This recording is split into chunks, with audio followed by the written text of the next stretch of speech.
Hello everyone, welcome to the next session on SAP ABAP on HANA training. In the last session, we saw the basics of CDS views in ABAP. In today's class, we will go and create and understand some more advanced concepts in CDS views. At the end, we will create a Fiori application based on Auditor service, which we will expose via CDS views in SAP Web IDE. This session will cover a lot of important aspects which you can use in your real time. For example, exposing your Auditor service over the cloud in HANA Cloud Platform, which is now known as SAP Cloud Platform. How to configure SAP Cloud Connector to expose your Auditor service from an on-premise system to your cloud system, and then consume this Auditor service to build an end-to-end Fiori application. And this Auditor service will be built on top of CDS views. In the next episode, we will also talk about S4HANA CDS views. What is so special when it comes to SAP S4HANA? How does the virtual data model in S4HANA works? It's called VDM. And there are also UI annotations in SAP S4HANA, which will help you to build amazing analytical applications without writing single JavaScript line of code. And we will be building a complete end-to-end overview page kind of application, which is basically an analytical list page application. I will show you in the next unit. But in today's unit, we will go discuss about CDS views. Another interesting difference what you will find here is majority of the trainers you will see, they will only and only cover basic examples of CDS views, which they would have downloaded from internet or they would have seen on Open SAP trainings. And they copy paste these examples and show you the output, and that's how they complete the training. They don't know anything deep inside the concepts. And especially when it comes to latest NetWeaver version, which is SAP NetWeaver 7.5, there are new concepts which are introduced and hardly very few trainers knows about it. Another interesting aspect here is nobody will explain you how to consume these Auditor services in Fiori apps. We will see that in today's episode of SAP ABAP on HANA training. So let's get started with the session. In the last session, I will quickly show you what we have done. In our SAP HANA system, we have created by far a CDS view. We discussed about what is a CDS view. CDS stands for Core Data Services. It provides you an abstraction between the database and application layer. And this is one of the best way to do code push down. We also looked at in our previous sessions about ABAP managed data procedures. We looked at the disadvantages of AMDPs, that you have to manage all the client handling in AMDP code yourself. Okay. I will take up the question somewhere in the middle of the course, middle of today's session. So please park your question for a moment. Let me reach till some level and then I will give you opportunity to ask your questions as well. Then we saw that there are two types of CDS views without parameters and with parameters. And S4HANA point of view, we discussed that there are three types of views: basic views, which are also known as interface views, created on master tables, used to build dimensions; composite views, which are acts like a intermediate views between consumption and basic views. And these views are basically combine the fact table along with your dimensions. And finally, the consumption view, which is also known as analytical queries. So your analytical tools, like some tools I will be discussing in the next unit, which you can use in SAP S4HANA to consume your analytical consumption views directly and showcase some results to the end user. Also, your Fiori application makes use of the consumption view at the end to expose all the data on the user interface. There are other BW analytical tools which makes use of this analytical query or consumption view at the end of the day. We will see these types of views with respect to S4HANA in our next unit. But in today's unit, we will look at some important topics which we could not cover in the last class. So just have a quick look at the last session. We had created a couple of CDS views, and I have already noted down all the code in the notepad file and uploaded in our training blog. So first we saw a business partner simple view where we exposed the master data for business partner from SNWD_business partner table. And then we also saw how can we write a case expression as part of our CDS views. The next was we had selected the data from these CDS views in our ABAP program. So as you all know that when we create a CDS view, it basically creates two artifacts in the system. One, it creates a CDS SQL view, which is visible as a normal view in SE11 transaction, and another is called CDS entity. A CDS entity is enriched by annotations, and you will see the use of some of these annotations in upcoming chapter. We will discuss in tomorrow's class how powerful these annotations are and how can they be used to build your end-to-end Fiori application without writing single line of code. Okay, so these two artifacts gets created when it comes to CDS view. So we saw consuming our CDS data using ABAP program was pretty simple with one of these options, but on a regular basis when you're consuming, make sure that you use CDS entity because it also gives you access to the metadata of your CDS. Then we saw the join concept. In the join concept, we saw that CDS is basically a query where we write a join between the invoice header and business partner table, and as well as we also included the sales order table. And this join we have incorporated and got some results. We also applied some aggregation of total purchase of a particular customer. Then we also use some conditions along with the aggregations in our code to display the most valuable customers who has given maximum sales for a particular period of time in the last year. Then we looked at again consumption of this in ABAP program.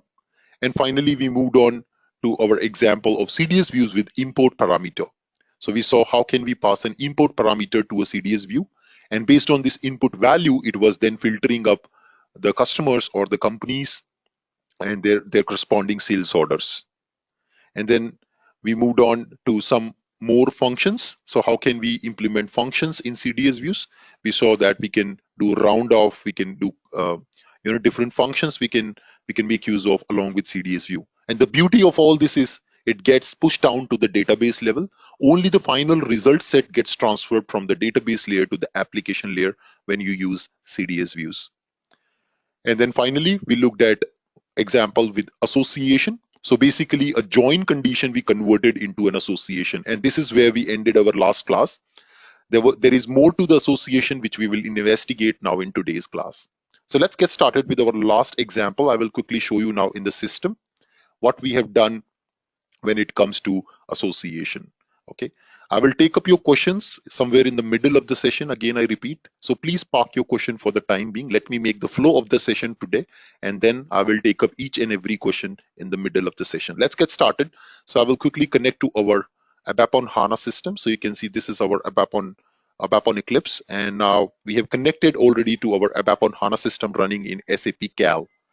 Now, if you don't know what is SAP Cal and how to set up your ABAP on HANA server, I request you to please look at my YouTube video. So I've already posted a YouTube video of how to set up your own server in SAP Cal. So please go to YouTube and just check out my channel on the YouTube. And once you go to my channel on YouTube, you will find the video for how to set up your own ABAP on HANA server. This YouTube video has already been posted over here. So let me just quickly show you where is that video. So this will be very helpful if you are a beginner and you want to get started with ABAP on HANA without following anybody. You can set up your own server in SAP Cal. This is what we have also covered as part of our training by far. So this is the YouTube video you can use and watch and set up your ABAP on HANA server yourself with SAP NetWeaver 7.5, which is latest, and SAP HANA 1.0 SP10. So that's my YouTube video for setting up your own server. It's available publicly on YouTube. Okay, let's move on. So this was what we have done. And now just let me quickly go to preferences to increase the font size so that you guys will be able to look it up in a better way. So let me just go to my ABAP development and then maybe the general settings for editor and just increase the font size for my text editor so that you will be easily able to see what am I doing here. So let me just go to text and increase the size.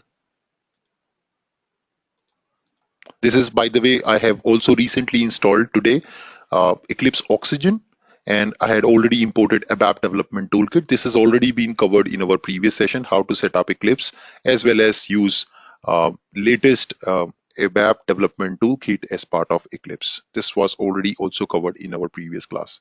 Okay, so let me just quickly go there and increase the size, font size. So I got to again quickly see, look at the default font and edit the font size for our content. Make it 14, apply, and oops, I think I did the wrong thing. Restore the defaults. So this changed the font size for Eclipse actually. And I think we have the editor section to change the font size quickly. Let me just quickly check. This was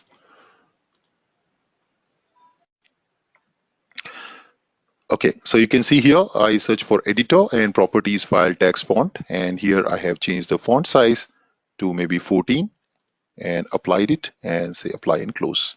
So that increases my font size in the ABAP development tools on Eclipse, and now we can easily see this content over here. So this was the last CDS view which we had created. Let me just quickly run this CDS view and show you the output. So it's basically doing some aggregation of sales amount and invoice amount for every customer. It's grouping by the result based on customer name. Now there is also a join condition which is represented by association in CDS views. You can see here, this is the join condition. Now, what else I want? So if you guys remember our Fury training, we have talked about OData services, and I want to ultimately expose this data via OData services. So what shall I do for that? So for that reason, I can easily create an OData service, but what is also possible with OData service is a concept of association. What is the concept of association? So association concept says, for example, you have a business partner data, then you have the product data. So this is your master data. Okay, this is your master data. So let's say you have product data, and now you have sales order data. So you have your sales order items, and then you have your sales order headers. So how the relationship in our system is currently built is, this sales order header has a point to the business partner who purchased this product. Now, one sales order can have multiple sales order items based on how many products that particular customer has purchased from you. And this particular each sales order item can point to a particular product in the system. So this is the relationship between the entities today, how it is set up in our EPM demo model. Now, it's also possible to find the supplier of the given product in the business partner table. So that's a typical relationship what we have it today. Now, when you expose this entire entity relationship on an OData service, what you would probably want to do is don't want to give data, all this data in one single entity. You want to create different entities in OData, and via the association, you want to pull the data for a corresponding entity. For example, first I expose a sales order entity. Inside the sales order, we have items. Inside each items, we have products. And at the level of sales order, we have purchasers who purchase this product. So basically customer. So now when you look at the OData service, you first hit the sales order. You will get the list of all the sales orders. After you get the sales order, you can say, I want now the customer who purchased the sales order. So that's basically an association. You can see it here. And that's only possible when you define the association in the CDS view. So in the last session, when we did this using inner join, some of you had a doubt why you are writing association, why not inner join, right? The reason for that is later point of time, our ultimate purpose is to expose this in an OData service. And if you want to do that, you have to make use of this new syntax, CDS syntax called association, so that data can be exposed over the OData service in an association manner. So that's the whole reason why we're using association syntax, which is provided by CDS. Okay, instead of direct inner join or left outer join in this case. So how can we realize, how can we experience this over here also? So what I will do is maybe I will include some more columns. So let me just do that. In the same sales order view, what I will do is I will also include, let's say, business partner ID, which is coming from the business partner table. So bp.node key or sales order dot buyer GUID. I want to include who purchased this product as buyer key. And then I want to also expose, let's say, the sales order GUID, okay, or this particular sales order node key. So I want to come here, sales order node key as sales order ID. Okay. Now, since you expose this over here, you need to also include in the group by clause accordingly, because you remember the basic rule of group by clause, which we learned in past chapters, that whenever there is a group by clause and aggregation is done, you have to include non-aggregated column as part of the group by, as part of the group by clause, correct? So that's what we have done now. So now you see it's giving me some error. Key must be contiguous and start at the first position. So you see we have defined also a key property as company name. So that has to be the first property. So right now I will make all of them as a key in the code and save this. So I have saved this now. You can see the error is gone. Let me activate this. And now let's have a quick look at the data in the browser. So in data browser, I start F8 and data browser opens up, and now you see it's showing me the purchaser who purchased this product.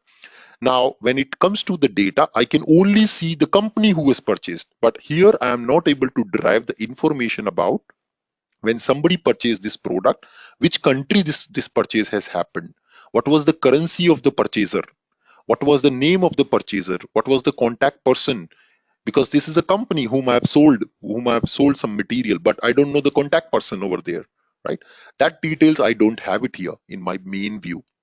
Okay. Similarly, I don't have the information about my sales order items, okay, or my sales order. I can only see the gross over here. So this information, if you want to extract directly from here, you can follow association concept. So you have to right click, follow association, and you see right now it's saying no association is defined. Why? Because we have created an association, we created a join, but we did not expose it. Now to expose association, we need to change our syntax a little bit in CDS view. So now let me show you the latest new syntax. So I will go back to our CDS view. So this is our association definition.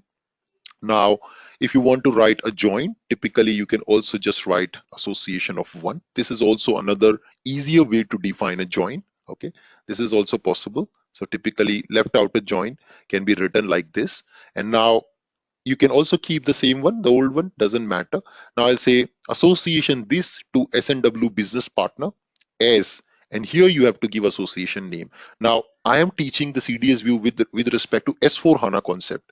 So what will happen, guys, is when you work with S4 HANA product, you will find these syntaxes, you will find these naming convention, you will find these techniques. So typically in S4 HANA system, when we define a view, we always name an association with starting underscore.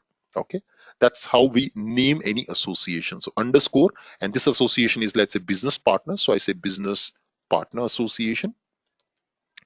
And then this join condition, what you're writing, has to be between this association name and the exposed column. So you see that sales order table, we have a buyer key that is exposed outside. So I can use this buyer key. So I have to write dollar projection. What is projection in case of a table? So when we used to learn database in college days, what is a projection? So whenever you look at any database table, this is a very basic concept of database table. So when you look at a database table, which is it's a basically a matrix, two-dimensional matrix. Now what is a projection? Projection is the column. If you look at a database table data from the top side, that's called projection. So whatever you're seeing from the top on the column side, that's called projection view of a table. Okay. In engineering days, we have a subject called engineering graphics. What we do in engineering graphics, we look at an object from different angles, and then we draw it on our sheet, white sheet. How the object look from the top, from the left, from the right. It's just the perspective of object. Similarly here in database table, we look at a database table, which is a two-dimensional table. or two-dimensional object from different angles. So when you look at it from the top angle, you look at the columns. That's called projection in a database table. When you look at a table from the left to right side, what is this called? Anybody? Do you remember? In database, when you look at a table from the left side, from the top side, when you call it, it is called projection. So basically, columns are indicated using projection of a table. Okay, that's why we also have a concept in ABAP called projection view, where you expose very few columns out of multiple columns of a database table. Now, anyone, do you know what is this called? When you look at a table from the row perspective, from the left to right, what is this called? No one? It's called selection. Okay, so if you want to point to a column which you are exposing from a table, you can use name called projection. Projection ideally indicates it's a column of a table. So now in this CDS model, we are exposing a column called buyer key. So I'm going to indicate that over here, buyer key. And you see the moment I put dot, it shows me all the columns which I'm exposing. That's a code completion of CDS view. So I will use here buyer key, and then I'm going to join this with my business partner entity dot node key.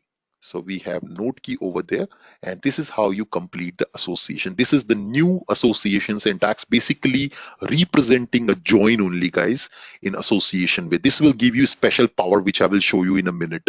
Okay. Similarly, let's do it for invoice header. So I will do it for invoice header table. So I'll say invoice. So basically, this is my sales order and this is my invoice data. So from my sales order, I am exposing the sales order node key, which is sales order ID, nothing but. So it's a dollar projection, what you are exposing, dot the sales order ID. Now this time here, your projection, your alias name will come up. Okay, so alias name is sales order ID. Oops, I don't see it. Let's copy this and put it here. That's my sales order ID, which gets joined with my association invoice.so GUID. Is that clear, guys? Everyone? The syntax of association. We have come from an inner join to very basic association syntax, and now we are going to little advanced level association syntax using dollar projection syntax and giving a name to our association. Is that, hope that is clear? Since you have now given to a name to your association business partner, all the columns, all the fields which you are selecting from BP table has to start with this name, business partner. So you see here one, this one. Similarly, the invoice column, which are included in the selection list, should start with underscore invoice. So I will change that also here. So now there's no error. Still there is one error left for company name. So of course, that's my new association name dot this. That's it. My view is now complete. This gives you a special power now in CDS view. You will see it in a minute. So I have saved it now. And let me activate this view. So last time, just now I showed you the data preview. You were seeing that on right clicking on a business partner GUID, I was not able to see any association. But now also you will not see association. I will tell you the reason for that. So let's quickly look at the data preview now. Execute it, and you see my buyer GUID. And I want to now follow this association and find out the details about this guy, Asia High Tech. From which country this customer comes from, what are all the details of this customer. If I want to get from the GUID, right click, follow association, still you see no association is defined. So this message is little confusing for you. You say no association defined means, oops, I don't have a relation. No, that's not the case. The reason for that is you have association, but you have not exposed it. Okay, I'm coming to the point, Charu. We have an association, but we have not exposed it. So we have to expose the association, guys. For that reason, you have to put comma and also put your association name over here. This concept is called exposed association. This concept is called exposed association. Now when you do a data preview, you will see a magic happening. Execute it, activate this code and execute. And you see again the same data though, but now watch carefully. I right click on a customer and I say follow association, and you see, guys, your exposed association is available with the business partner table. Double click on this and voila, it takes you to the details of the business partner directly. And when you expose this CDS view as an OData service, this becomes an OData association automatically, which will be very helpful for you when you're building a Fiori application. If you remember in Fiori, we have anybody, do you remember the concept name where you bind associated entity with your details section? What is that concept? What is that binding concept node in Fiori application? In my Fiori course, I've taught all of you this concept. What is the concept called when you bind associated entity to the data? Anybody in master detail view, I have showed you that concept. What is that concept called? When you select something in master section, it loads the data of associated entity in detail section automatically. Which type of binding it is called in Fiori? You all have forgot my Fiori classes. It's called element binding, guys.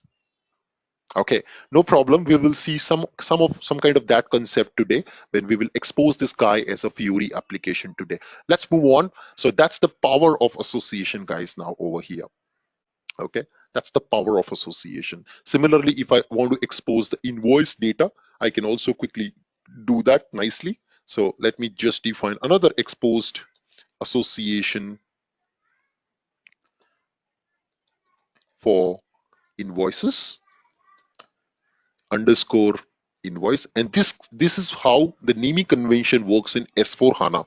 If you see any S4 HANA CDS views in future when you work with S4 HANA products, you will realize, guys, this is how they are writing their CDS views. Of course, you will see lot of different variety of annotations, which we will also some majority of them we will see it in our next class when I will teach you VDM, virtual data model, in S4 HANA.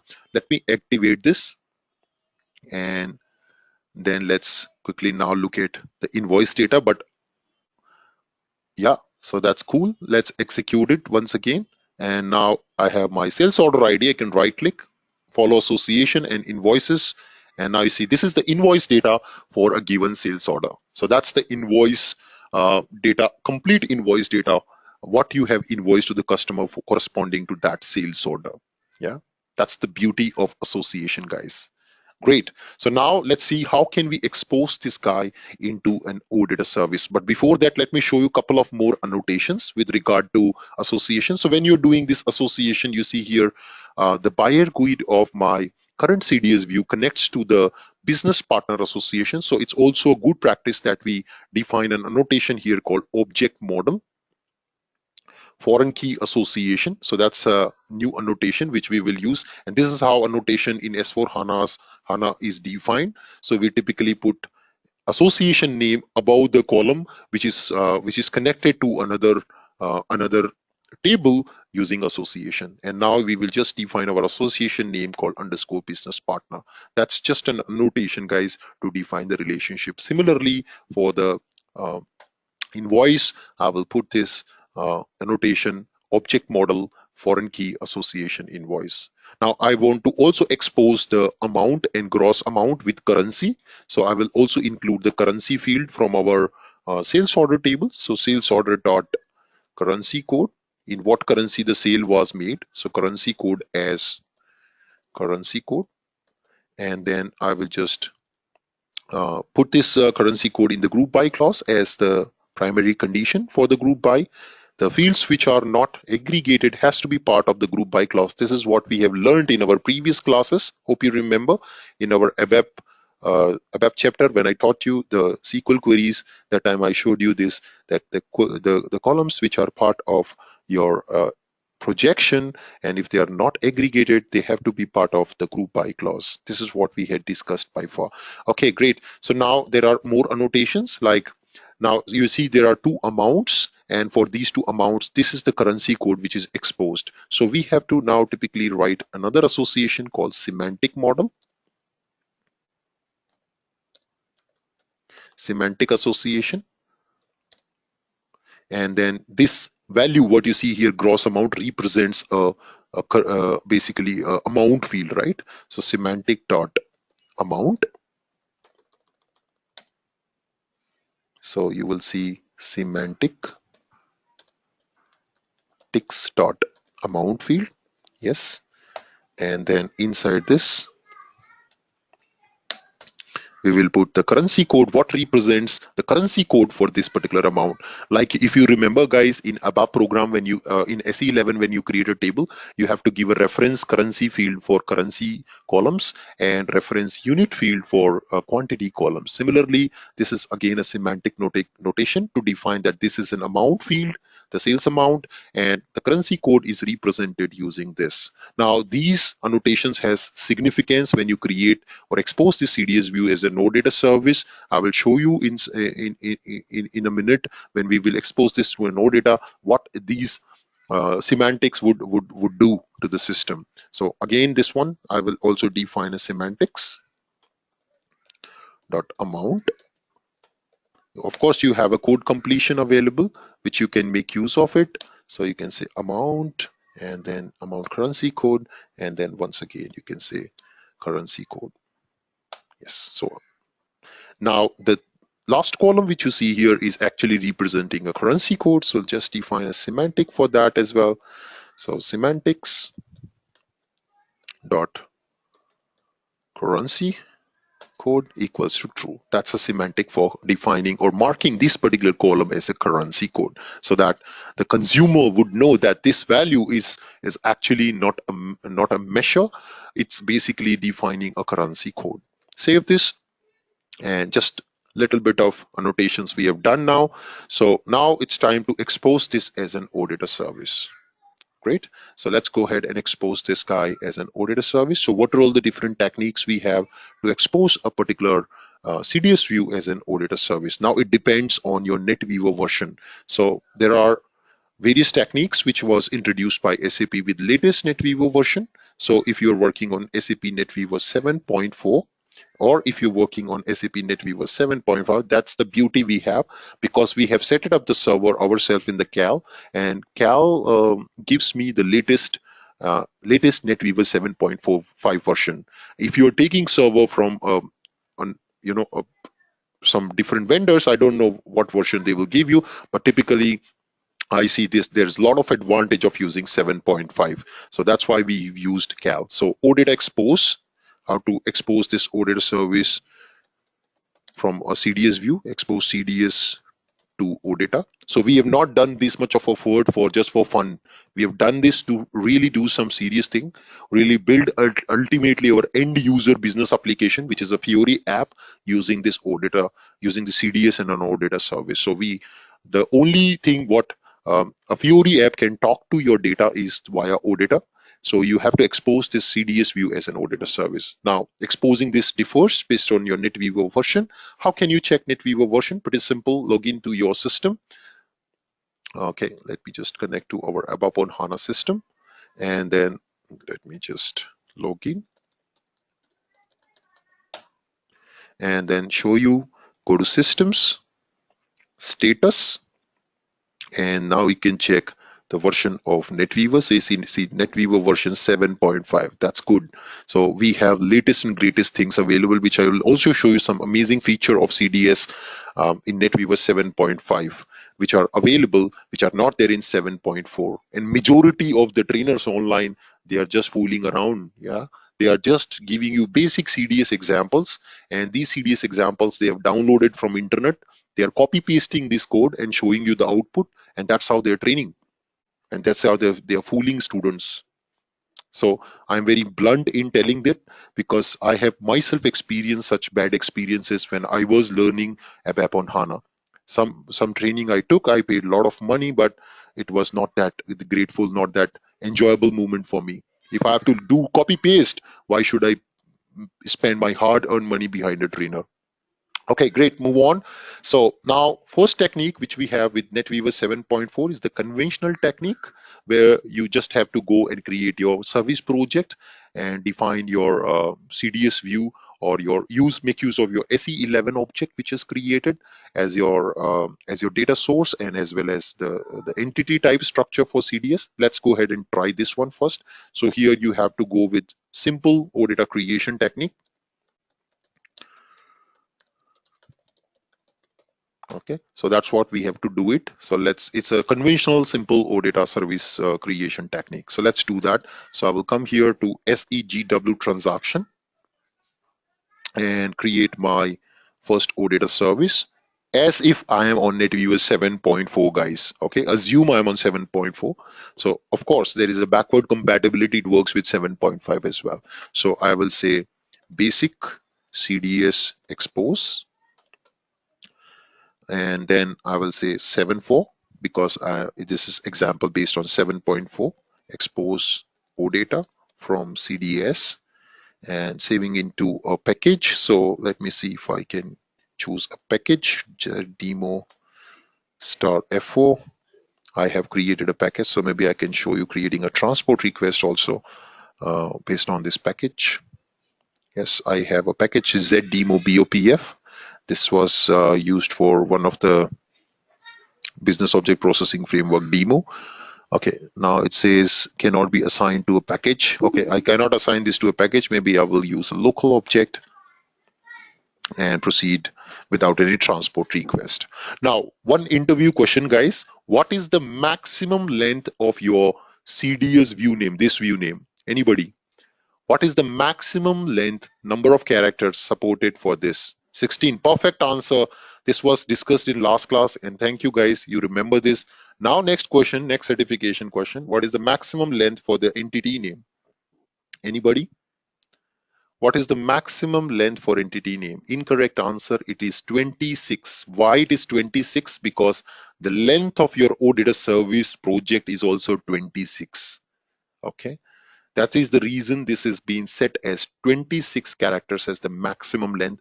Certification question, if they will ask about the entity name maximum length, answer should be 26. In certification, if they ask the DDIC view which is created by CDS, maximum length should be 16 characters. Remember that. Let's move on.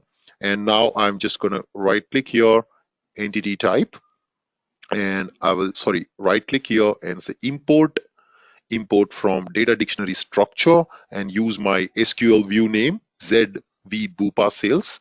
And let me just do that over here as a ABAP structure, and I say business, or I say my sales invoice. And then I'll also create an entity set here. Very simple. This we have also did it in our Fiori classes. When we learned our Fiori, we have also done this. So let me define all three as a key because they are also marked as a key over here in my CDS. Okay. And I say next. And then we just, uh, sorry guys, I have to select all the attributes from here, first one, and next section is the key field. So let's mark them as the key field. I will not include mandate, the client field, to be part of my final output. Not required because you know the CDS view takes care of client handling automatically. But if at all you're coding your ABAP managed data procedure, then you have to handle the client yourself, correct? Finish, we're done. Let's generate the runtime artifacts. This would end up generating a DPC extension class, and we just quickly go ahead and write code in our DPC extension class. Test objects cannot be created in foreign namespace. Okay, sorry guys, I have not kept my project name starting with Z or Y, so it's no more allowing me. We have to quickly create one more time again. So let me just delete this guy. That's the reason it was not allowing me also to put it in my Z package because I did not choose the proper naming convention. Okay, let me just quickly recreate it. Create again. Z basic CDS expose 74 basic CDS OData with 7.4, and then I can of course choose now my package Z demo BOPF. That's a test package I created in the system, and yes, it's allowing now. And let me just quickly map my DDIC source. Right click, include from data dictionary structure, put it here, and I say sales invoices, entity set, next, and choose all the fields except mandate, next, and then finally check mark the key fields which I want ultimately to be in the output and say finish. We're done. Let's generate runtime artifacts quickly for our auditor service. And voila, you see now it's asking the transport request. So I create a new transport request and I say my auditor services. Save this. Yeah, good. Click on OK. And see all these runtime artifacts will be created. Again, provide my same package name, zdemo business object processing framework. Save this and then click on OK. We're good. Let's quickly go to the DPC extension class and implement the select query for selecting the data from the CDS view. So pretty easy and straightforward technique. This we had used in our Fiori course as well to achieve the same results. So let's go to our DPC extension class.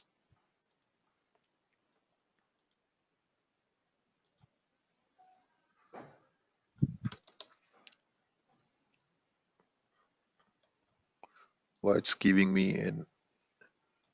So let's copy this, go to SE24, and I will be writing the code over here for this. So we will go to our get entity set method and just simply select from our DDIC view and expose all the data as via auditor service. So maybe I go to the form-based editor and then just come down and redefine our get entity set method for our entity which we had created. Says invoice set get entity set. Go inside and now just fire very simple way. Just show the signature once again. Fire a select query. Select the data from your DDIC view and expose it via auditor service. Pretty simple, straightforward technique. So select. And of course, you can do here a star because your CDS view already restrict the number of columns, guys. So don't worry, you can do a select star on CDS because you already restricted the number of columns. It's not going to pull all the data, all the columns from your HANA DB. And as we had discussed in the previous chapter, HANA being a hybrid database with column store, it affects the performance when you select all columns. And CDS view already somehow kind of restricting this for you. And now what I'm going to do is just simply do a select star on my SE11 view. Select star from this into corresponding tables of ET entity set. And we're done. Dot and just do an activation for this. And we are good.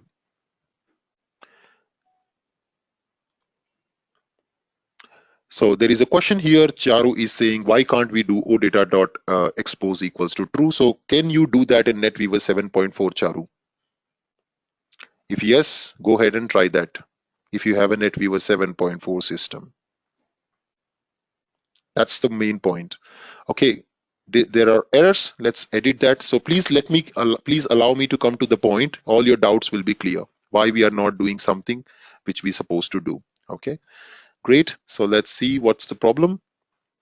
Okay, of course, the problem is I forgot to include the table statement because it's selecting multiple records. Very simple query. So I just have to now activate and it will get definitely activated. And we can just register this OData service now and get started consuming the data from our OData. Okay. So once again, just to repeat, this is the option which you use only with 7.4. If you are on NetWeaver 7.4, there is no other way you expose the auditor service from your CDS view. But with 7.5, there are two additional techniques which you can use, which we will discuss in a minute. Okay, let's come back. And now it's time to register the auditor service. So I will just copy the name and just go to our service maintenance transaction. So I'll go to /iwfnd main service, add a service, and put the alias name as local. And then just put here this star, and it will show you your service name over here. Well, it's not showing. There is okay. I had put the class name before. That's incorrect. And now you see service name, get the service, and just add the service to the final registration. So this would end up creating a SICF node for your auditor service, which then can be used to respond to HTTP request as a simple auditor service. So now we are just saying, okay, register my service, got registered successfully, and we can just come back and look at the response So it's here. You see, this is our Auditor service. Go to SAP Gateway Client and test it directly over here in the Gateway Client. So when I run this, you see it's giving me response, and there's an entity set called sales invoice set. Let me call that guy sales case sensitive. So sales invoice set question mark dollar format equals to JSON. Press enter and let's see what happens. It's preparing the data, and all the data will be sent out finally by this entity set as an output. So I guess there is huge amount of data just taking time, because we did not also restricted on number of records. You see the response is pretty large, so it's unable to display me the data. So maybe I will restrict the number of records in our quick code in our class. So let me just go and restrict it to maybe 100 result set to 100 records, or maybe 50 records. Let me quickly do that. So just come down, select star up to 50 rows. Of course, you will be implementing $top, $skip functionality in your Auditor, like explained in our Fiori classes. So that I'm not implementing here right now. So that's the reason we are just restricting it to 50 records. And you can see now the data is being exposed as 50 records as an Auditor service. Now, next question which may come in your mind, can we see the response in the browser? Of course not. Let me show you guys why you cannot see the response in the browser here. So if I go to, this is only with respect to Cal, guys, I'm telling. So then your next question would come is, Anubhav, then how will I consume this in my Fiori app? For that reason, I will show you some amazing stuff today, how to do all that stuff. We will see it in a minute, but before that, we'll learn all three techniques to expose our Auditor in Gateway, which is built using CDS view. So let me just call browser. It will ask me to allow, and I say allow. It will launch my browser, but you would see the response won't come, because there is a cal machine, and that's a Windows machine basically, and the system which you're using is an on-premise system. This A4H, it's an on-premise system, and this on-premise system is not exposed on the internet. Okay, it's not exposed on the cloud basically. So from the online, from the HTTP, you cannot get the response basically. So you have to implement a cloud connector in the middle to expose this on-premise system data via cloud basically. So that's what we will be doing in our subsequent discussion. So let's wait for that. So you'll see right now it's just trying to connect, and after some time it will just say no response, could not find the required URL. But one interesting thing I would like to point here, that it's calling some URL, VH something, VIH something. What is that URL? That URL is called virtual host. Okay, I will explain you the concept of the virtual host. So you see, this is what it is trying to call with some port number, but it is unable to get the response. Okay, this is called virtual host. Okay, what is the concept of virtual host? How does it work? We will see it in today's class. So park your question right now, but right now you cannot see the response in the browser. Okay, which means you also will not be able to consume this service at this point of time in your Fiori app. But later point of time, I will show you how to do that. But let's park it right now. Moving on to the next discussion. So we saw how to create Auditor service using 7.4. But what if you are on 7.5? Then you are a winner. You will do all this what you've done pretty nicely, easily, without putting much of effort. Option number one you have is exposed entity option. This option is used when you want to create one service over multiple CDS views. Okay, if you want to create one single service and you have 10 different CDS views or n number of CDS views, and you want to create single service for them, then you use this option, expose entity option. Option number two, which is even more easier, which is called special annotation option, called OData expose equals to true. this is an annotation you will put in your audit CDS view. It will automatically create an auditor service for you automatically. But just remember one point to note, you need to register the service manually. This option will work in case you want one service per CDS view. Okay, so in interview, if interviewer asks, I have 3 CDS views and I want to create one auditor service with 3 CDS views, which option you will choose? Anyone. Which option you will choose in interview if somebody is asking that I have 3 CDS views, I want single auditor service for them. Option number 1 you will go with. In NetWeaver 7.5, of course you can use 7.4 Wala technique also, but when you have something easy, something better, why to use the old option? And you will also see a real advantage of using the first option also in a minute. I will show you that.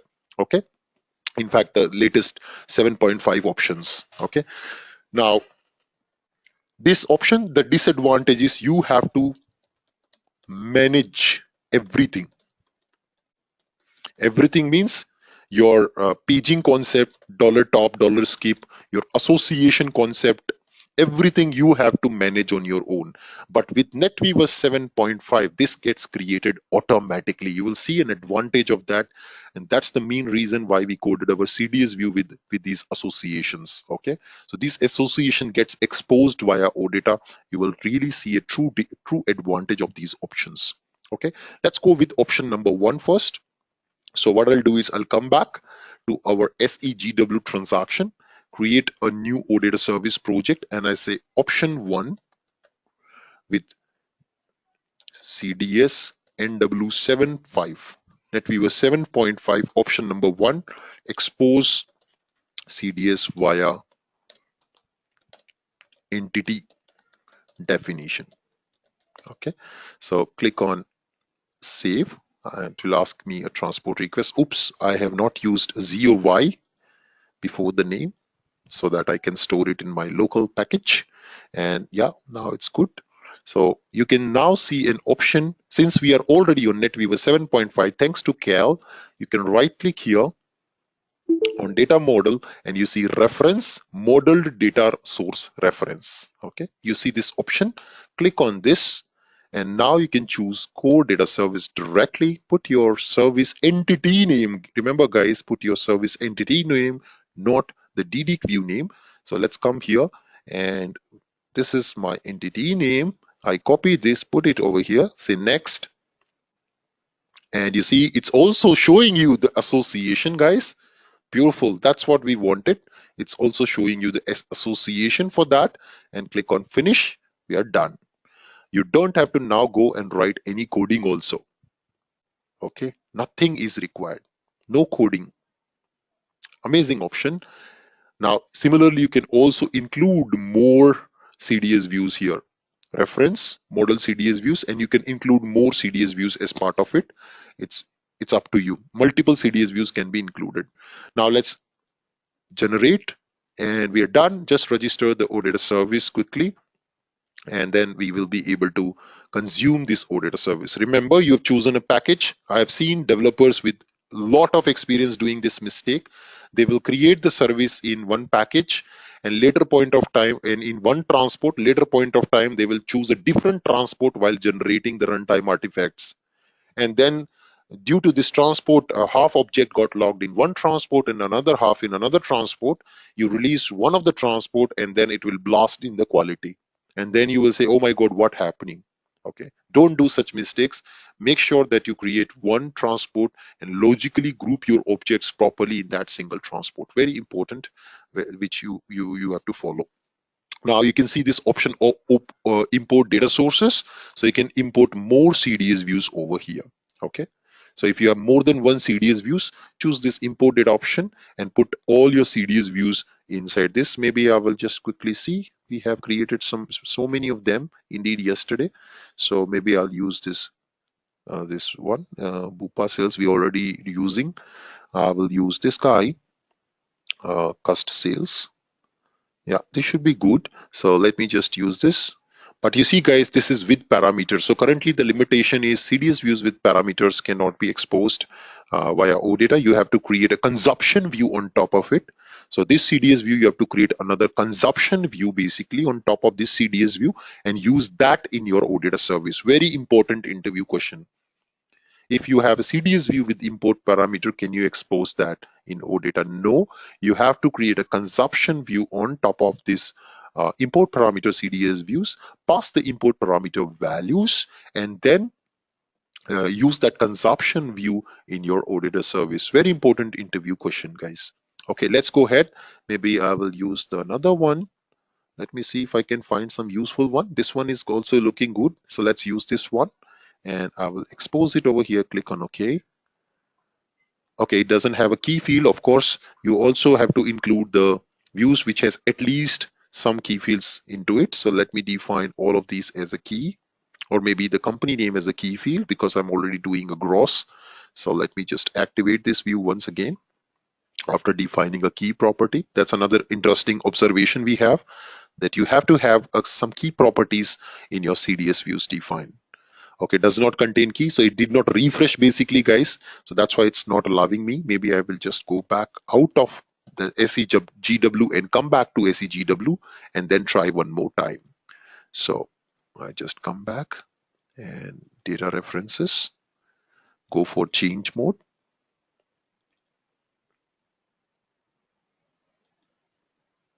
Go for change mode. Yeah, we are in edit mode now.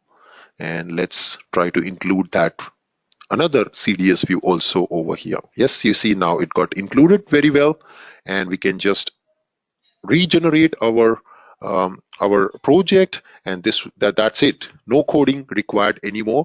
You can simply go ahead and register your auditors now in your activation. So let's add this service, and I will put my service name underscore SRV, of course, and search for the service. Found one, add it, and we are ready.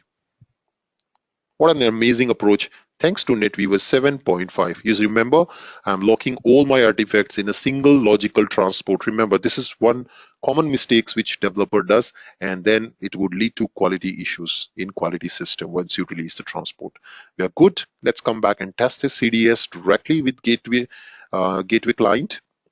Remember, once again, I can't test it in the browser because I have my cloud connector is not yet configured.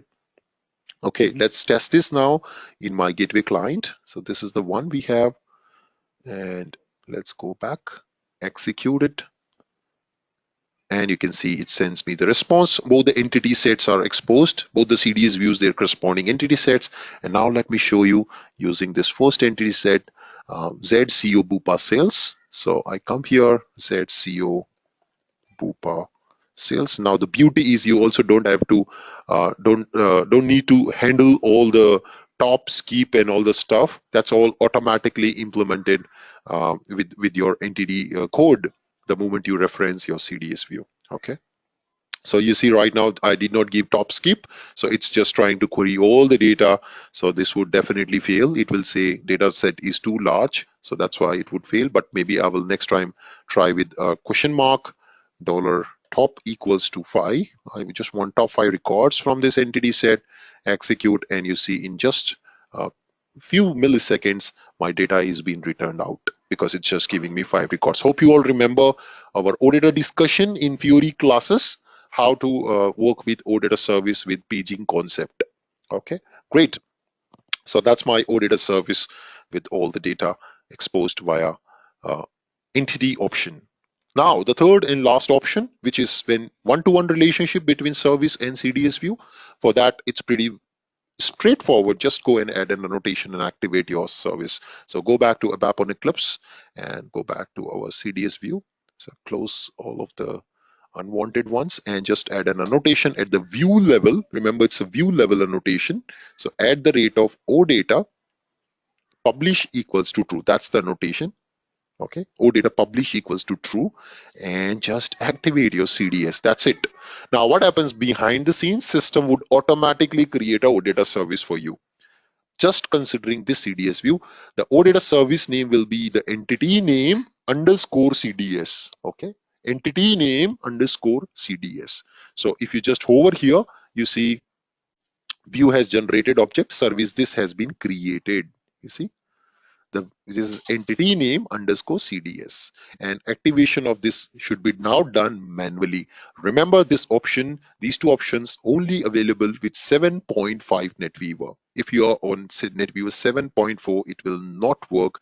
So be little careful when you're doing that. So let's copy our service name, and we're ready to register this once again on our service registration transaction.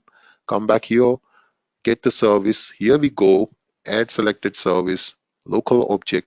No, I want it in a productive package with the transport request logged, and we are just going to be okay with this service. So I'm going to test this service, and this time I'll also show you the power of association, guys. So let's try this and let's see the power of association as well. So I come here, and you see our auditor service would have got created with the view name underscore CDS. So it was ZCO Bupa Sales CDS. That's the auditor service. You see it created. And now let me tell you one interesting thing. One of you were asking last session one question, the use of this annotation end user label. Okay. See this label, what we have given. Okay. Watch this carefully. Let me maximize this. Dock this window on the left and dock my window of SAP on the right. Do you see the use of this annotation? Anybody? Do you see the use of this annotation where it is being used? Anyone? Do you see the use of this end user text annotation? Yes, absolutely. You see, it has become your OData service description automatically. That's how annotation helps you guys in CDS views. So by far, I am not truly shown you lot of usage of annotations in real time. This is the second one. So one we saw with this, with publish, we saw it created. Another we saw with this time here with end user text and user label. It automatically becomes description of your OData service.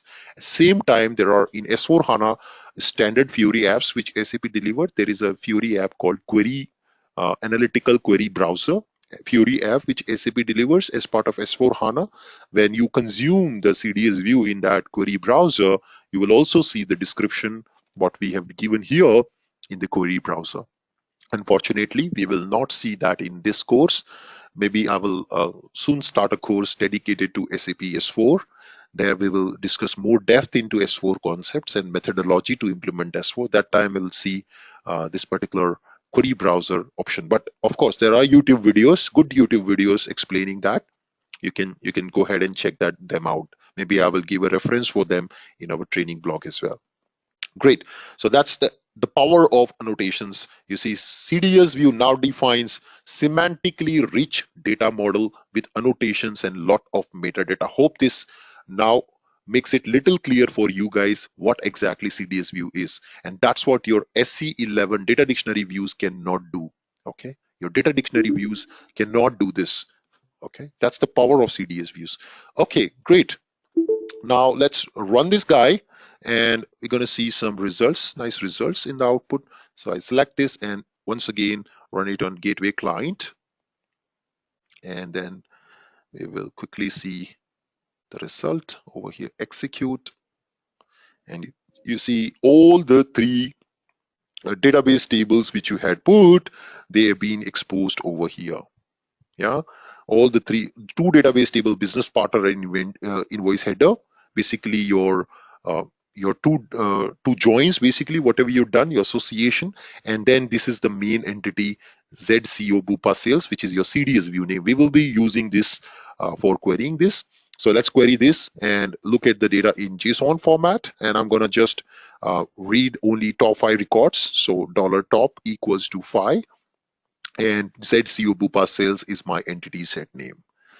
CO Bupa Sales, and I'm just executing this, and you would see all the data being fetched. And now you see, guys, the power of association. So you see here it's showing 2 invoice and 2 business partner. 2 associations are displayed here in your OData. So if I want for this particular sales order, okay, this particular record, I want to look at what is the data of business partner for this particular record. It's pretty easy for me. Okay, it's very, very easy for me. So you see, this is your association name. Based on your key, it has automatically created a key, and I can now copy this URL to just get the business partner data for this particular record. Okay, so I will just copy the URL. So let me just copy the URL properly.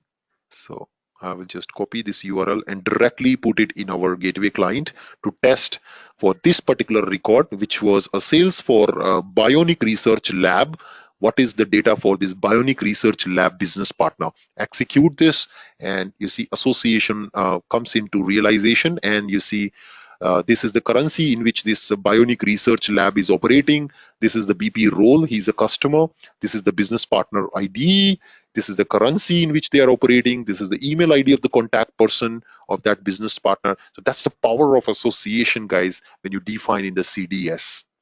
Hope this makes sense now. All the things are now you are able to visualize and connect them pretty well with the help of this association concept.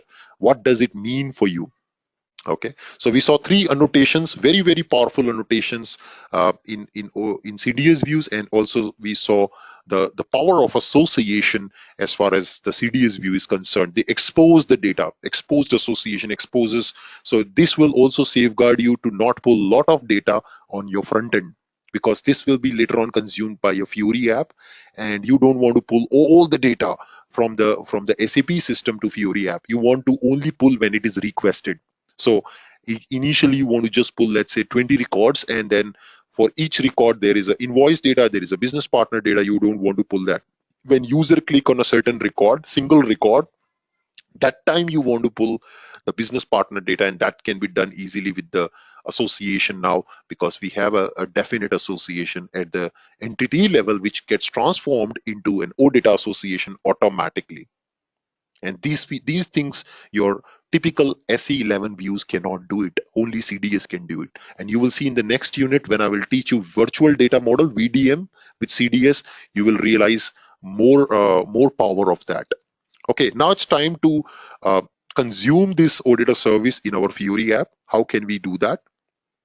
Okay, so for that, I will now show you Cloud Connector configuration in our Cal server, and how to also consume this in our uh, Fury app using a Web IDE application. So let's create a Fury application on top of this auditor service. So let's do that. So before we do, we have to remember a couple of steps. So I will also note down these steps over here. So first step is you need to have a Web IDE account, or you have to have a HANA Cloud Platform account, trial account. So this is now known as SCP. HANA Cloud Platform was the old name, and the new name is SAP Cloud Platform. So you have to have a HCP trial account. So let me go to hcp.sap.com. And I had already by the time registered on hcp.sap.com, remember guys? So I will just connect to my HCP account.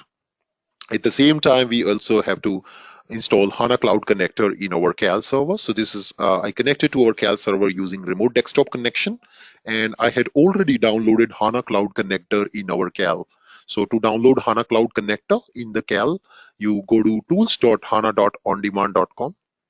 So unfortunately, I'm not showing you the real installation here, but just want to give you the link. You guys can try this in your Cal server.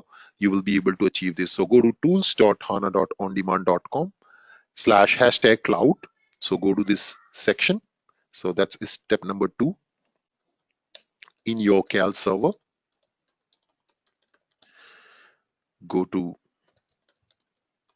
this, okay, in your Cal server, and download HANA Cloud Connector MSI file, because it's a Windows server, so MSI will work here.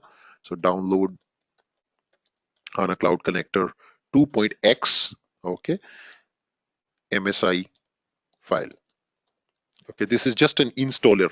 Now sometimes you will find it difficult running this MSI file. It will give you an error. That error comes because of Visual C++ 2013 distributable. And these distributable are available on internet. I will give you also the link over here. So go to here and just download you can see the Cloud Connector over here. And for Windows, portable, you should download, Windows, this one, MSI file you got to download. I had already downloaded it in my computer, in my Cal server, and executed an installation for this. Okay, this I already installed it. Okay, while installation, I was getting an error for Visual C++ distribution. Okay, this error will come. So you will see here the prerequisite link. So go to that prerequisite link, and actually I already have that link with me. Let me just quickly take that. So here is the link for Visual C++ distributable. Let me put it in our notepad. I will share this notepad with all of you in our training block, so you guys can do that. So in Cal server, before running the installation of HANA Cloud Connector, please download the Visual C++ distributable, which includes some prerequisite libraries for a HANA Cloud Connector, and install it after download. Okay, you have to download based on your operating system. So all the Cal servers are on 64-bit operating system. So download the 64-bit one, and then install HANA Cloud Connector. Once you are done with installation of HANA Cloud Connector, you will see icon on desktop to start HANA Cloud Connector. Just click on that. Okay, click on those icons. So just start your HCC. So I just come back and show you guys how to do that. So let's close this, and you see this icon got created, start cloud connector. I double click on the icon, and that's it. It starts the HANA Cloud Connector. How can you now check whether HCC has started or not? So just go to your browser and type your HTTP localhost, and the port number is always 84434 for HANA Cloud Connector. Press enter. This is the port for its HANA Cloud Connector. Remember, you have to type HTTPS secure HANA HTTPS protocol you have to use. Press enter, and you will see a login screen for HANA Cloud Connector. Now, one question must be tickling in your mind: why, Anubhav, we need HANA Cloud Connector? So remember, guys, it's very simple to understand. You are sitting here on the one side. Okay, this is you, and then there is this cloud network. Okay, so you will be connecting to your web IDE, and you will be building in cloud a Fiori application. So this is your SAP cloud platform, which is on internet. And then on the other side, you have your SAP server, SAP application server NetWeaver 7.5, which is an on-premise system. And this on-premise system is connected to your SAP HANA database. Okay, so this is connected to your SAP HANA DB. And here you have created your CDS view basically in this SAP NetWeaver system. So here you created your CDS. And when you activate the CDS, it generated a database view in SAP HANA database. Basically, CDS is doing code push down. So database view gets created. All the calculation is done now in database. Only the final result set is transferred to the application layer from this database. Now this here you also created an OData service which will be consumed by your Fiori app. But this is your on-premise network. So there is this system boundary now here. There is this on-premise network, and there is this cloud network on the other side. So this is your on-premise world below, and on above you have your cloud. So how will you communicate securely between cloud or internet network basically and your on-premise network?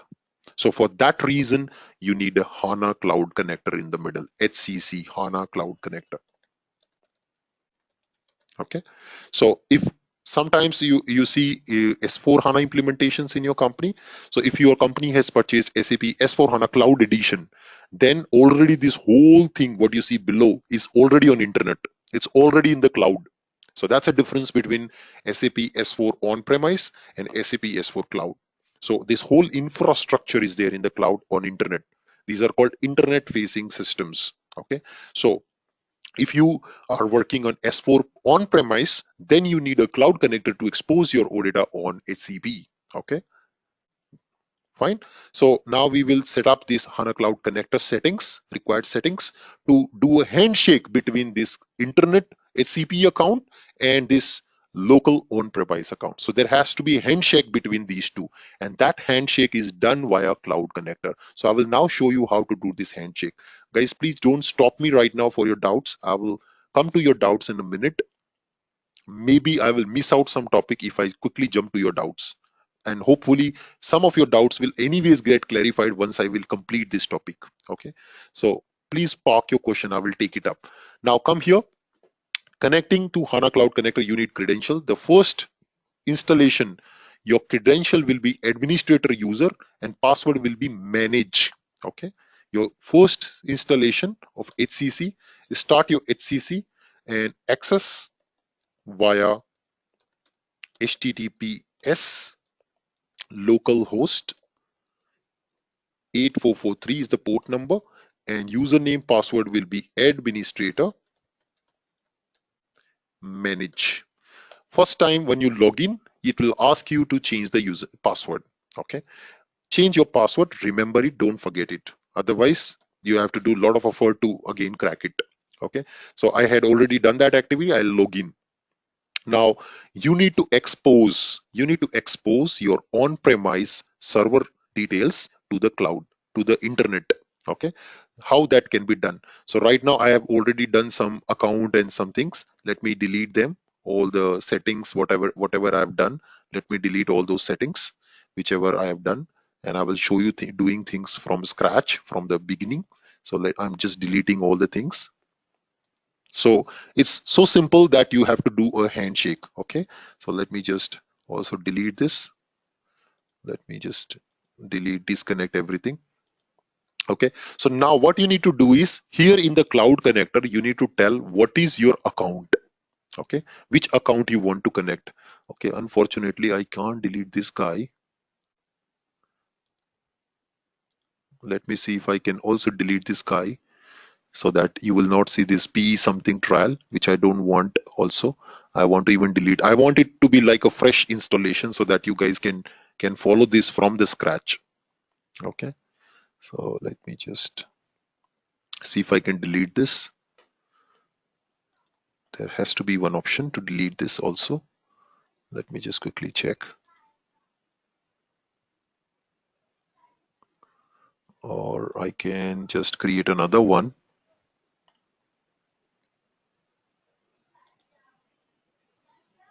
So now what we will do is, we will just tell this system, okay, yes, I have an option to delete. So when you install your cloud connector for first time, guys, this is the kind of screen you will get. You will not see anything. You will see define sub account, all these things you will see like this. Now this is your new installation kind of stuff. So in order to connect, you have to first define a sub account. So click on sub account, select here your region. So now remember, in your company, if they have purchased a proper subscription of HANA Cloud Platform, you will get these accounts. So based on your company location, they have different servers in different regions like US, Canada, Japan, Japan, Asia Pacific, Japan, Europe. They have different regions where their different cloud accounts are hosted. So based on your company will tell you what is the cloud account, which region it is hosted. But since we are using here HANA trial account, we will choose SAP HANA trial on demand.com. And I will also show you here. I will just log into my HANA Cloud Platform account. So just go to hcp.sap.com and register there, and you will see your HANA Cloud trial account here got created. So let me just go to my trial account, and I will go to Neo trial, okay, which is free without any licensing fee, without any additional license, and no cost. And infrastructure is hosted by SAP. So I will go with Neo trial, and you will see this is my trial account. Okay, so the account name is this. This is my account name. Okay, this is my account name. So I copy my account name, and remember, you see here on the URL, it's hanatrialondemand.com. So with this URL, you will know which region your account is hosted. If your account is in US region, it will be US1 dot something something will be there. If it is in Europe region, it will be EU something something will be there. Based on that, you can use it. So let's come here. and I will put here my account name. So it's in the HANA trial. This is my account name, and I can use a display name, let's say Anubhav, and then I can use sub account user. So I have to now put my username, which is used to connect to my HCP account. So you will go to this user and you see this is my user ID in HCP. So I will copy this user ID, come here and put that user ID over here. And now I will put my HCP password. Okay, great. Nothing else. Click on save. Sub account will be added.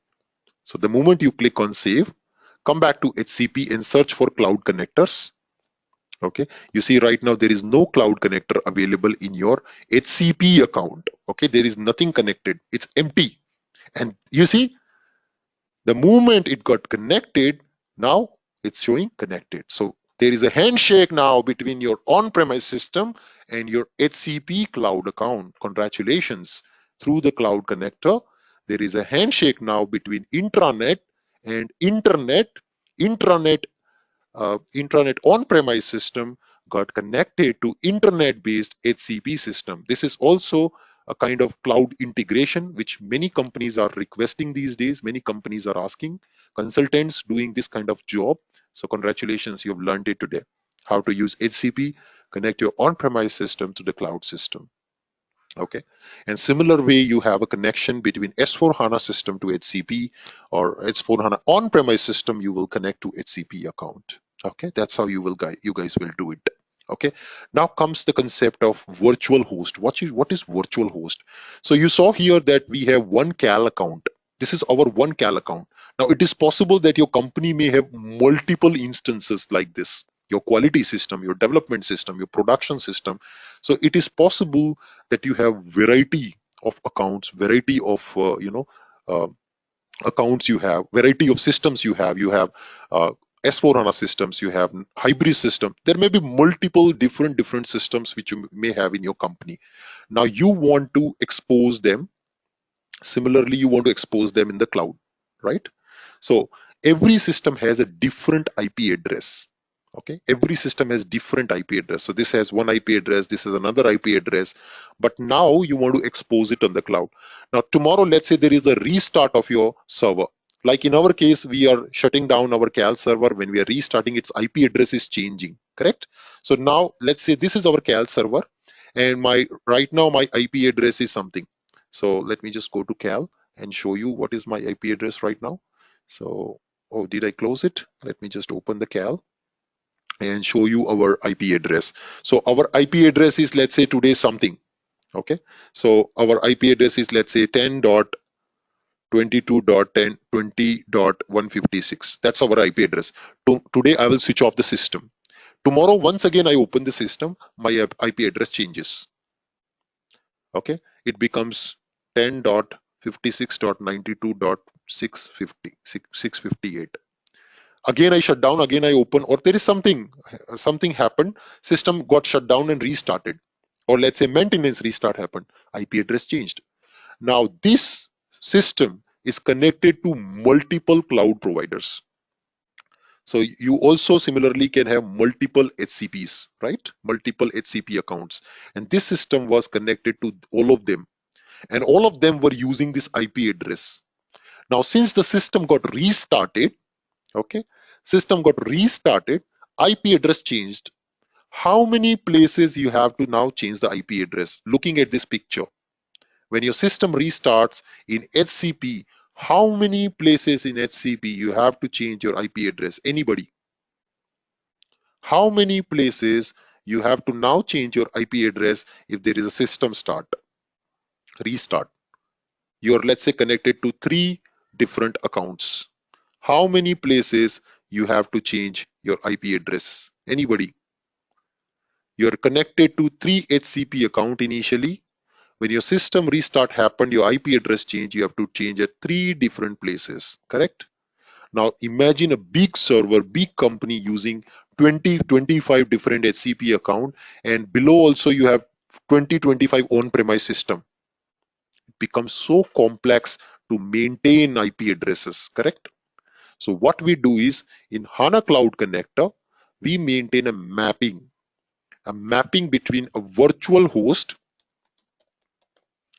which we will expose to HCP. To HCP, we will say, this is my system. Okay. To HCP, we will say, this is my system. I request you to please mute your line. Whomsoever has joined the session now, please mute your line. Thank you.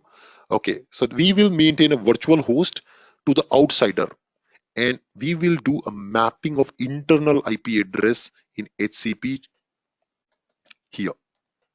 So all the system, HCP system will always know it as a virtual host, but internally Cloud Connector knows which system you need to connect to.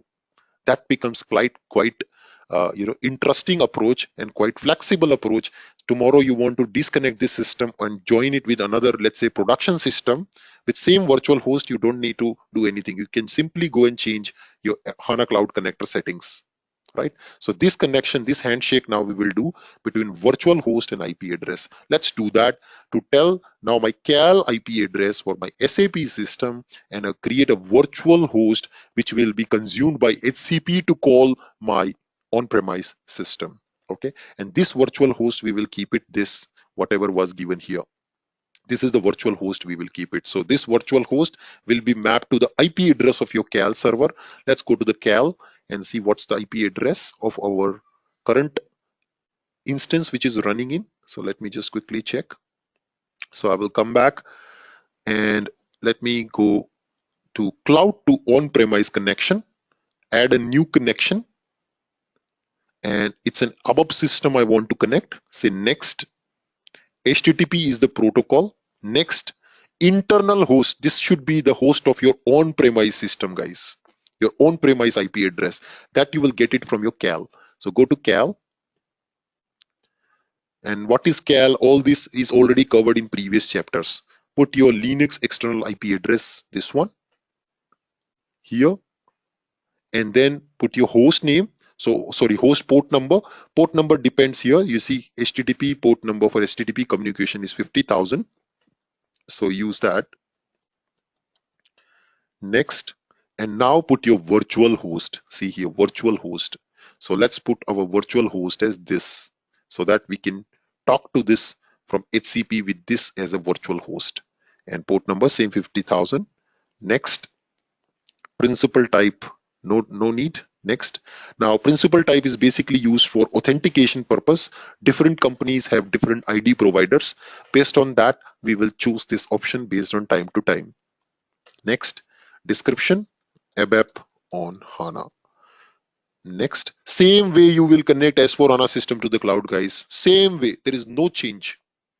Check the internal host, finish, you're done, and it's checking and it's reachable. You see, your cloud connector is saying on one side, I am able to successfully connect to on-premise system. So first we did a handshake between cloud and on-premise networks, and now we have done a handshake with the cloud. Sorry, with the on-premise system, between your cloud connector and on-premise system now you're doing. Okay, between your cloud connector and on-premise system now you're doing. So this is done. Let's add a resource, what is allowed to be accessed. So we will put slash everything I can access from cloud system to on-premise, path and all subpaths. Click on save. We are done with cloud connector configuration. Our cloud connector is also now visible in our HCP account. So one side handshake is done. Now we should be able to consume the auditor service on internet. It's public. Your on-premise data is public now. Now you will say security, Anubhav, that you can restrict using this URL path. You can say /SAP/OPU/OData to only expose auditor services. Okay, so based on this URL path, you can restrict, you can secure your access. Okay, of course there are authentication which will also comes into picture, like IDP, custom identity provider and stuff like that, through which you can restrict the security. You can make sure the security requirements are met. Now let's come back, and we have to now create a destination to our on-premise system. So you'll see by default in your HCP account, there is a destination called web IDE already exists. Just clone this. So there is an option called clone, create a new configuration, clone it. And now I will say name ABAP or I will just name it as A4H as my ABAP system, A4H underscore new, and HTTP protocol description, my ABAP on HANA system, or you can also put S4 HANA system. It could be your S4 HANA system, doesn't matter. Now put your virtual host here through which your HCP knows your on-premise system. So I'll get my virtual host URL from here. Make sure that it has a prefix as HTTP. So that didn't come. So HTTP :/ and my virtual host port number 50,000 slash. It should be proxy type should be on-premise. You're connecting to on-premise system. And then here you can choose no authentication. The moment user try to connect your OP system, on-premise system, it will pop up user a credential, username, password. Now you will also choose here Web IDE enabled as true, Web IDE system as your system ID of S4 or your ABAP on HANA system. A4H is our system ID.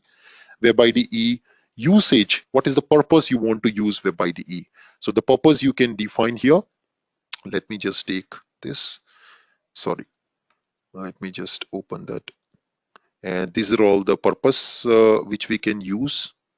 So you remember, guys, the different purpose. What is the reason? So OData underscore gen is one purpose. Yeah. So these are different purpose for why we use, why we want to create, why we are creating a destination, so that we can connect to our OP system and consume its OData. So OData underscore gen is one purpose. Then ABAP is one purpose. So there are different purpose, and that purpose maybe I will copy from my existing destination here. I have one created here, and these are all the different purpose I'm taking. So let me come and add those purpose over here. I will give you guys also this setting, all these setting in a notepad file. So let me just change my destination. Okay, let me cancel the old one and now change this one, and let's put the purpose over here. And finally also add your client, SAP system client. So SAP-client is 001. Save your configuration, destination configuration. You see it's saved, and let's test it. A4H new, I will just do a test connection, and wow, great, successful. Hope you remember our previous course, Web IDE and Launchpad. I have showed you in that course how to create a local destination file to connect to your own premise system with Web IDE Personal Edition. Here now you're doing this connection in HCP account so that your HCP Web IDE can connect to your own premise system to consume the Auditor service. Let's go ahead and shoot up now. We are ready to create our first Fiori app connecting to your on-premise system, present on the intranet via the cloud system, which is on HANA Cloud Platform. So let's go to the services, SAP Web IDE service, and create our first Fiori app on top of CDS views. So let's come down and search for a service called SAP Web IDE, and just say go to service. It will launch the Web IDE in SAP Cloud Platform, and we can now create our first Fiori app consuming that Auditor service built on top of CDS views. Okay, there's a lot to learn. Of course, in next class, I will show you how to build S4 HANA specific CDS views. We also have concept for integrated data access using ALV, which is also known as Smart ALV with ABAP on HANA, fuzzy search. These are all some topics which are pending. So let's continue. We will create now a project from template in our Web IDE. So this is again Fiori knowledge. For this, please subscribe my Fiori course. Those who don't know what am I doing here. All Fiori learnings, UI5 learnings, binding modes, binding types, binding concept, HTML5, CSS, JavaScript, jQuery, DOM, component JS, router, route match handler, manifest JSON, binding modes, binding types, custom controls, different variety of views, XML views, JavaScript views, fragments, formatters, all that is covered in my Fiori course. Hope you all remember that, whomsoever has joined my course. So that's all knowledge you need to gain it when you learn Fiori. Subscribe my Fiori course for that. Now select master detail app and choose a project name, my first app on CDS. Next, and you will see something amazing happening now here. In the drop down, you see two entries. This is the one which we just added, my ABAP on HANA, S4 HANA system. Select it. And you see it's asking now me the credentials for my ABAP system. Developer is my user, and of course my password I will type in here. And wow, it has loaded all the auditor service from my on-premise system into the cloud. Amazing, guys. Let's put here our auditor service name. It's completely available in the cloud now. You can access it from anywhere in the world. I will copy this. I can come back here, put here my service. That's my service. Click on next, and we're ready to create our first Fury app with that. Click on next. Let's put the title of my app, my sales per customer. Namespace is my sample dot demo, and then description, my sales per customer on CDS. Object collection, I will choose my CDS entity name, and I will choose company name in the master section, and I will also put the total sales amount this customer has given me, and of course total maybe sales amount here. Object title, again company name, and ID as my buyer ID, and then unit of measure, of course currency code, and then we can just go with association. So you see now business partner data, I have an association, so I want to show business partner data on the right side in the details section.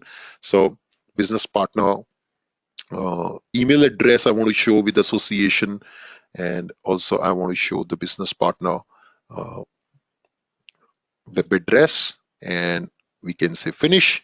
We're good. Let's finish it. And now let's see the magic on the UI. Your Fury app is built without writing a single line of code, all done with the CDS view. Congratulations, all from scratch, from an on-premise system into the cloud. Let's execute this. We're ready. Shoot it up. Hope you all understand what is component.js, manifest.json, mock server, view.xml, test framework, integration test, models, formatter.js, groupers, model.js, JavaScript files, scaffolding template, metadata, mock server, I18 and resource model, controller coding, all that what is covered in my Fury course, already taught to all of you in my Fury course. And let's see the response. And this is Fury 2.0 Bleeze theme. You see what an amazing stuff.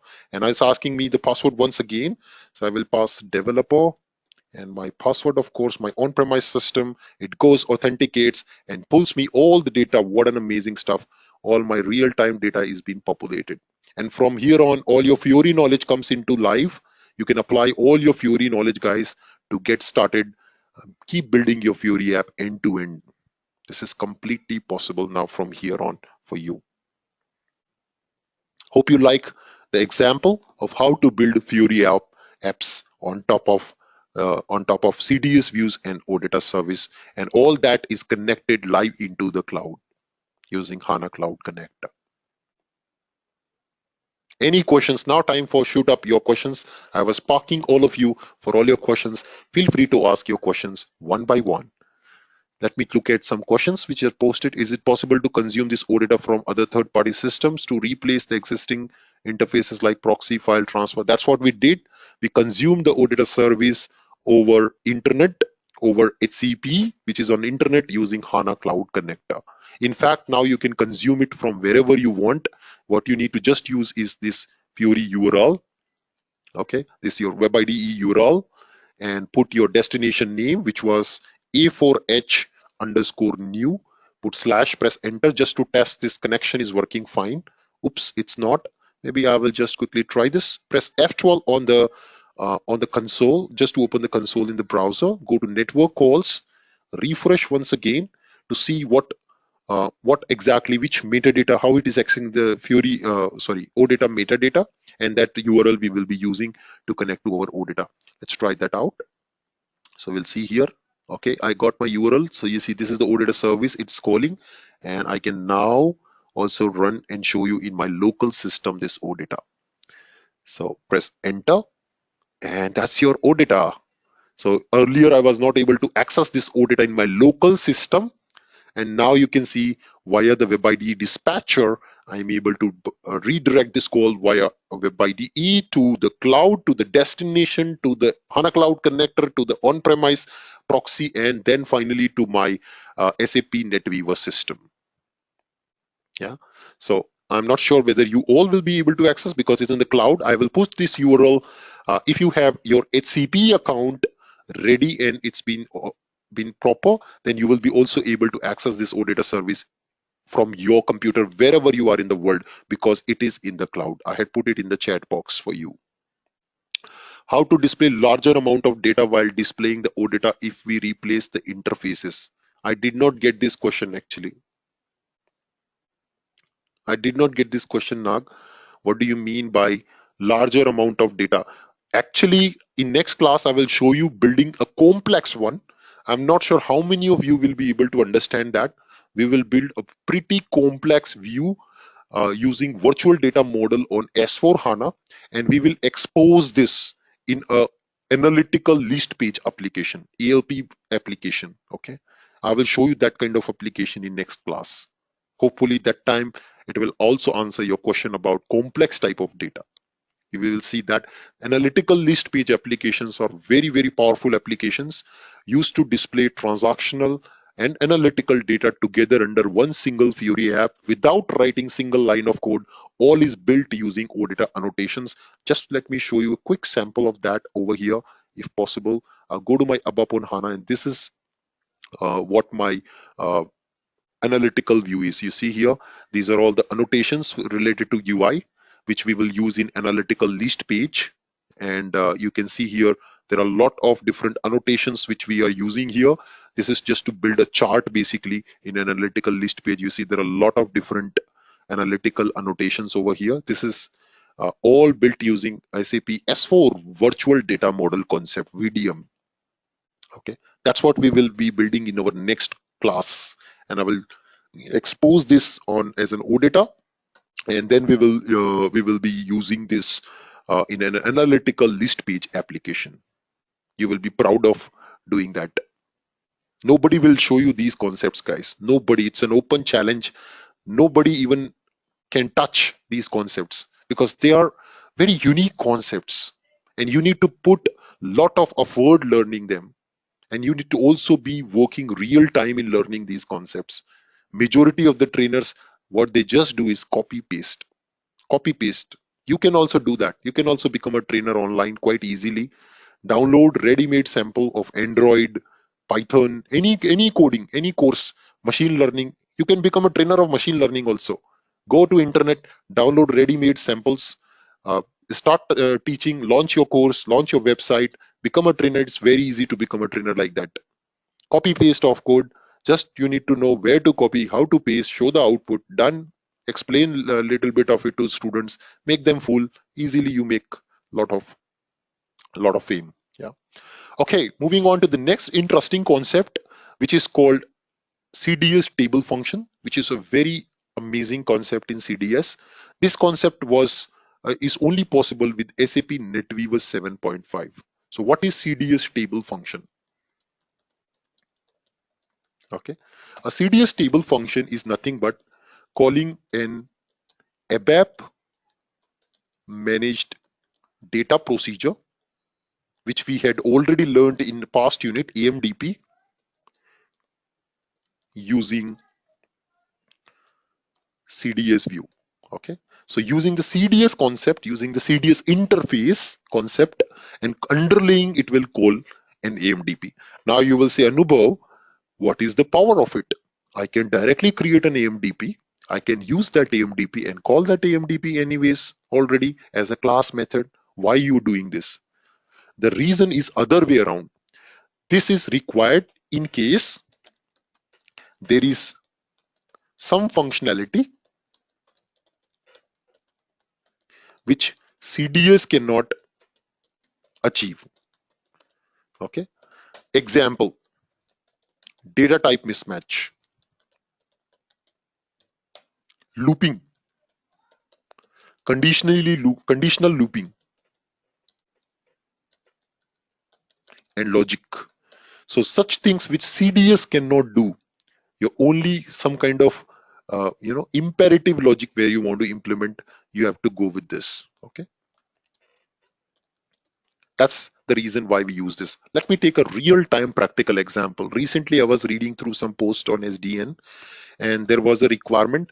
One guy have written a CDS view where he wanted to join a table called BUT000, which has the business partner information, and there is another table in CRM called CRMD partner table.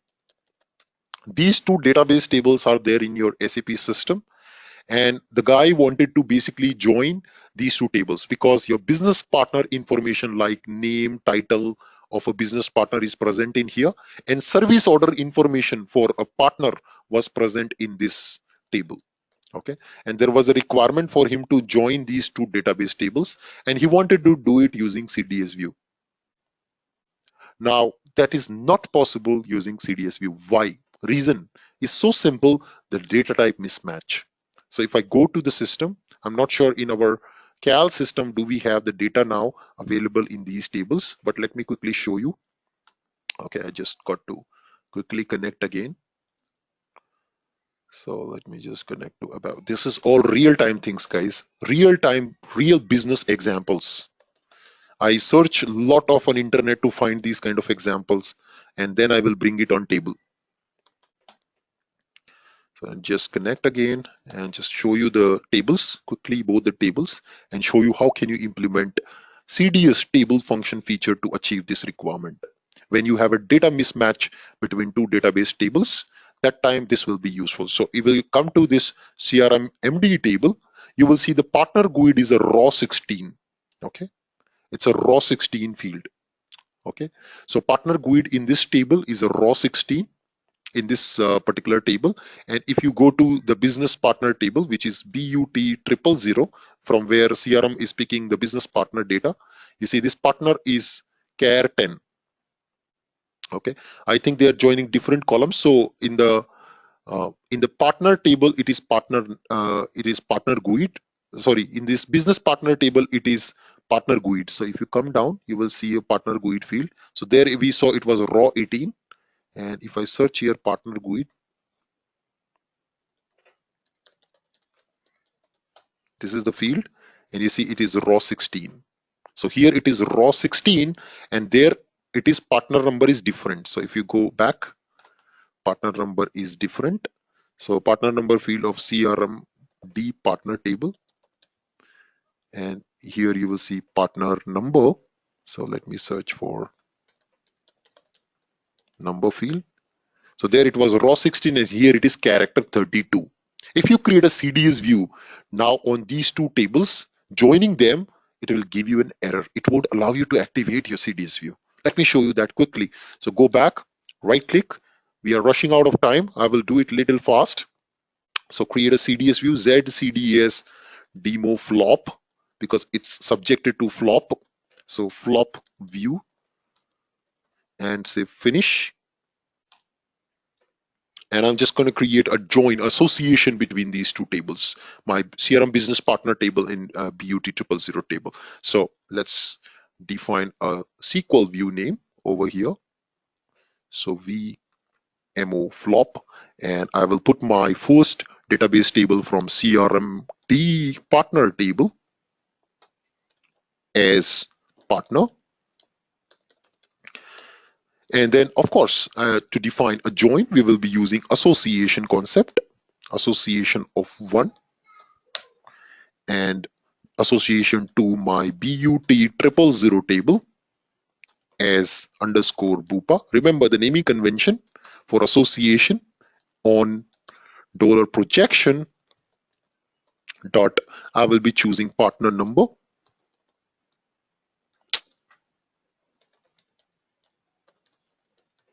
and I will be matching it with bupa, which is my this table dot partner GUID. Okay, and now maybe I just quickly select only one column from my BUT table, my partner table, partner dot partner number as number. So this was the requirement posted by one of the person on SDN. So he wanted to join these two tables, and now I save this, it got saved. Let's try to do a check. Since these two columns have different data type, one is raw 16 and one is character, then it will give you an error. It won't allow you to activate your CDS. So let's activate, and oops, by any chance it's allowing kind of. I'm not sure what's the reason, but it will not allow. So I think I've done some mistake. Bupa is not used. That's okay. We can just also expose the Bupa, the association I'm exposing, guys. So let me just save this now. It will definitely not allow. Yes, now you see, it's not allowing me. So you see, it's giving me an error. Association, this do not have compatible type. See guys, you're getting the error now. The moment you are exposing the association, it is now going to do the join. Otherwise, it won't care the join, because for just getting the partner number, why does it need to join the tables? It is only coming from partner table. The moment you put associated column in exposed association, it joins. It now evaluates the join and gives you an error. So you see, it won't allow me to activate now. You see, error is coming. So how do you now address this requirement? It may happen very often in your real-time business also, correct? Now, would you change your database table? So one answer is coming here. It's funny answer, but yeah, of course, probably would you go and change your database table data type? Very risky in real-time business. Nobody will allow you to do a DDIC change. Okay. Another question here, would you have a possibility to remove leading zero? No, it's nothing about leading zero. It's about data type. One is character and one is raw. Even though the number of characters would be same, since the data type is different, you will have issues. One is raw, one is character. Okay. Now, with NetWeaver 7.5, there is a feature called Call and ABAP Managed Data Procedure from CDS View, EMDP. It's called CDS Table Function. NetWeaver 7.5 does this for you. So let's create a table function called an EMDP, which can then do this join and return me the data. I will be little fast. Let me create a new CDS view. So I say ZCDS table function CDS. Nobody will show guys these concepts. They're latest and greatest concept in CDS. Majority of the trainers don't even know these concepts. ZCDS table FUC, and I just name it ZCDS V FUC. And now what we will do here, okay, now it's better if I use a template to create my table function. So let me delete this. It's better I will create a template, guys. So template is available to generate table function for you rather than you writing everything. There is a ready-made template which we can use. Say new data definition, put your view name again, table function CDS, next, and I will next. And now you see define table function with parameters. This template we will use. Okay. Now finish. We are good.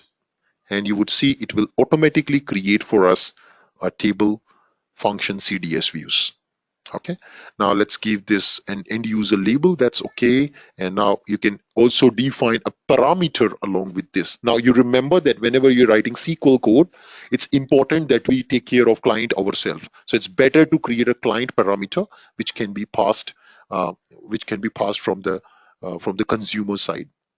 So let's create a parameter called client, and parameter type is abap.clnt field. So I'll use that. Now another annotation in CDS view, very important. If you want to use ready-made system variables like current login language, current client and other stuff, you can make use of @ environment annotation. Okay. These annotations you can make use of in CDS. If you want to pass uh, default value to a parameter from the system. So @ environment system field and control space, and I want to pass client value by default to this parameter p client. That's a annotation available in CDS to pass default system fields. Like you also have current login language, system date, system time, current user, all that you can make use of this environment annotation. Okay. Now next we will be writing here a couple of columns which we would like to select. So one column is client column I want to select. Then I want to also select the partner number. And of course, you can give the data element over here. So I will choose the CRMT partner number data element, I think. Hope I'm remembering it. Partner number. Yes, we have it. Good. Semicolon once again. Next column, I want title from AD underscore title data element. Next, I want is name first. And I will say BU underscore name P underscore F. That's a name, first name of the business partner, name text. And then say BU underscore name one TX. That's a data element for this. Okay. So all that we have given. So we are good with the number of columns which we want to return out of my CDS view. And you see here now implemented by class name and method name. So now you have to mention a class name. So let me mention ZCL underscore AMDP BP underscore details as a class name. And I will just create an AMDP method now, CRMD partner, let's say BUT000. So basically we're joining CRM partner and business partner table. Save the CDS view. Just activate the CDS view and go ahead and start writing your AMDP class quickly. Activated. Good. Let's write a class now. So right click on objects and project, create a new class. Yes, ABAP class. I hope you all remember our discussion about AMDP, ABAP Managed Data Procedure. We have to give special power to this class using an ABAP Managed Data Procedure method interface. So let's browse the packages. Maybe I'll create it in local package. So my CDS AMDP class, and browse the packages and say $TMP. Yes, we have a $temp package. Say next. No transport, finish. A new class gets created for us, and we will now make it as an AMDP marker class. So AMDP I already taught you in the previous chapters, guys. What is an ABAP managed data procedure? How to write SQL script code in AMDP, and what is SQL script? We had detailed sessions on SQL script. One of the video I already posted on YouTube for SQL script as well. Public section. Let's write interfaces. And then here IF AMDP marker HDB. That's a special power to create it as an AMDP class. And then of course I have to now define my class method. And whatever method name we have given here, let's bring it up. And then for table function. And then you have to now write here CDS entity name for which you're creating this CDS function. Okay. So now let's go ahead and implement this in the implementation of our code. So method name. Do you remember by database function for language SQL script? So this was the syntax to define an ABAP managed data procedure final method. So you have to provide all these parameters, and then you have to use using clause and mention the database tables which you're going to use in AMDP. CRMD partner table is what I want to use, and also BUT000 is the table I want to use. End method. And let's return now a simple select query as an output from this. So I say return. Select my data, whatever data I want to select. So sc.client as client. Next column I want is from my SC partner number as partner number. Oops.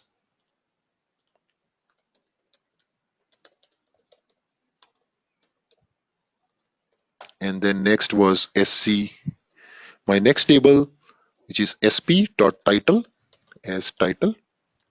So basically I will give alias name for my tables, guys. sp.name underscore first column as name first. sp.name one text as name text. Never copy paste the code, guys. CRMD partner table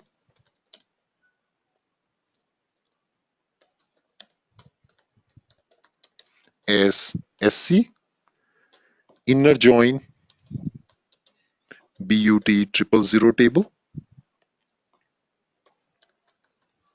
It's not BUT underscore 000 as SP on sc.client. Of course, you have to also manage the client, guys, because it's a SQL script. And c dot partner number column with sp dot partner GUID.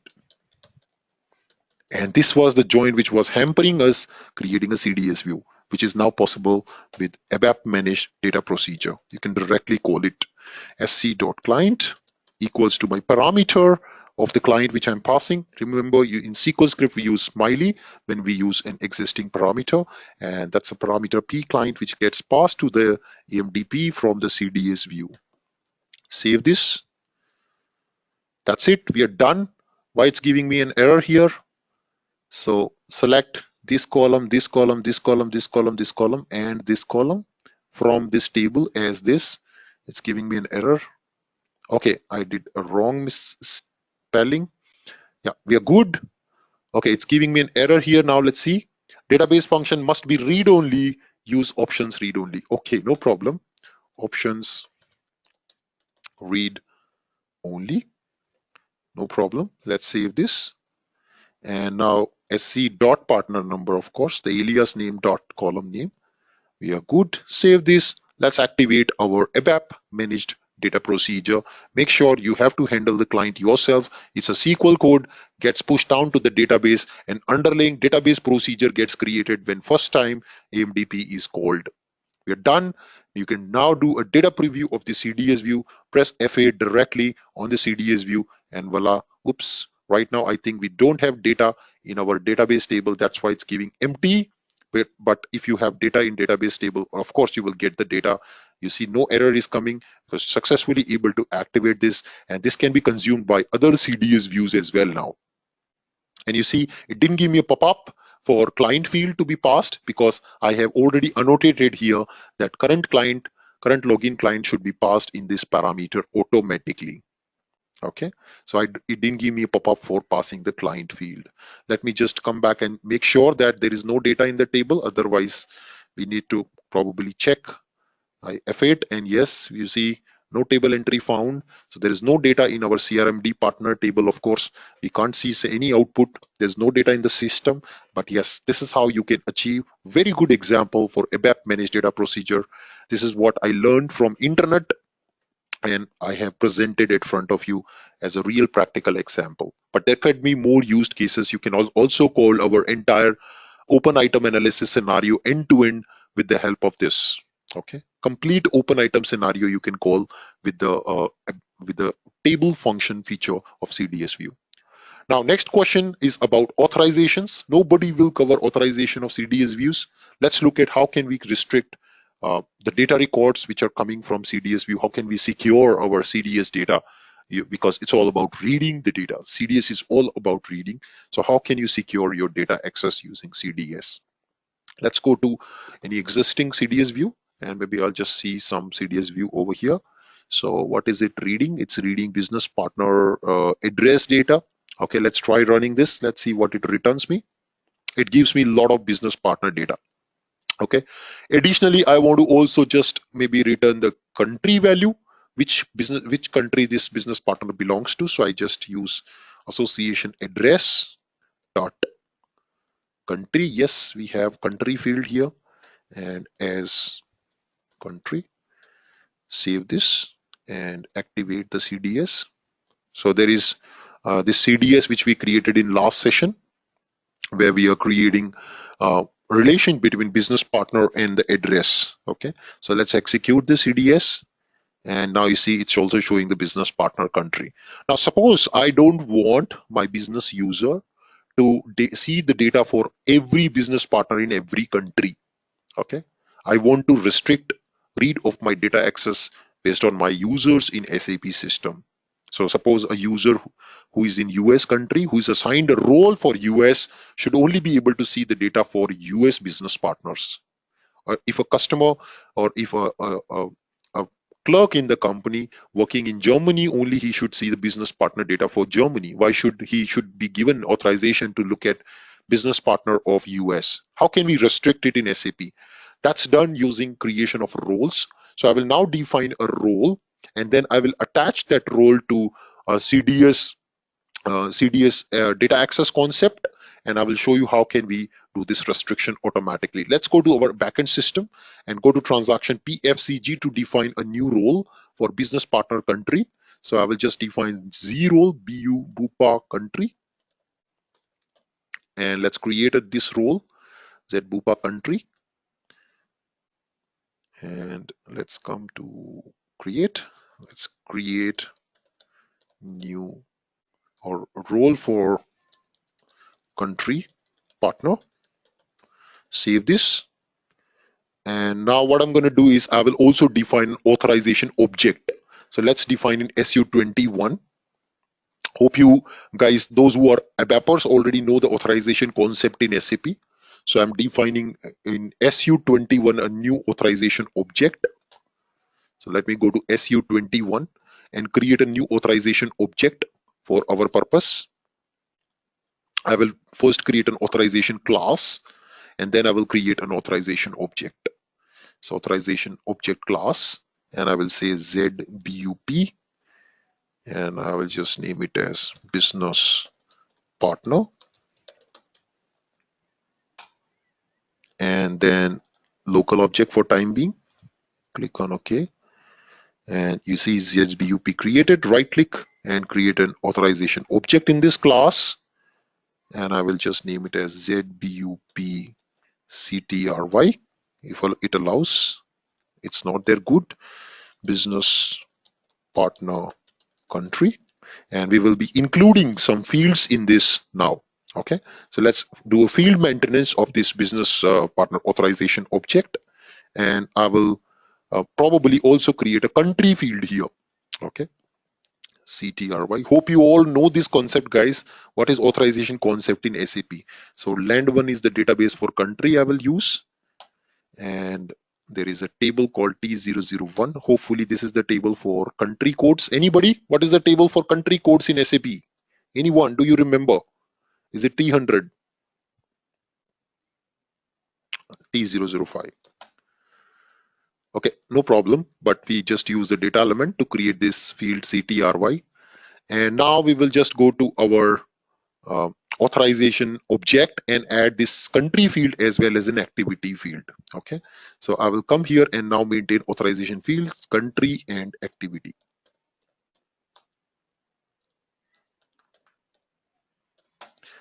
Great. So that's how you create an authority object in SAP.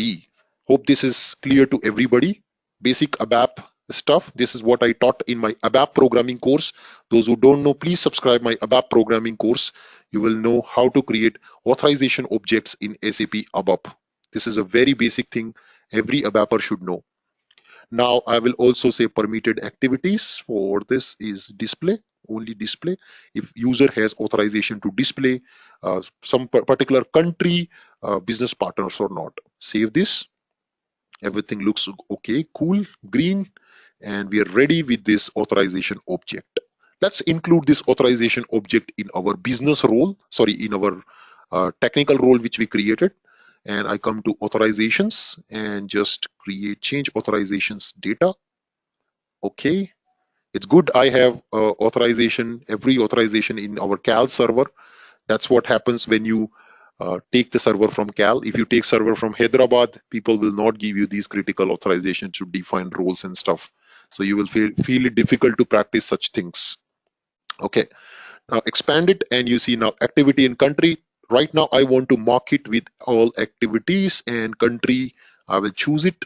So let's say currently the people only should have, or if this role is given to somebody, that the person should only have authorizations to see users or business partners of US country. Okay, so let me search US.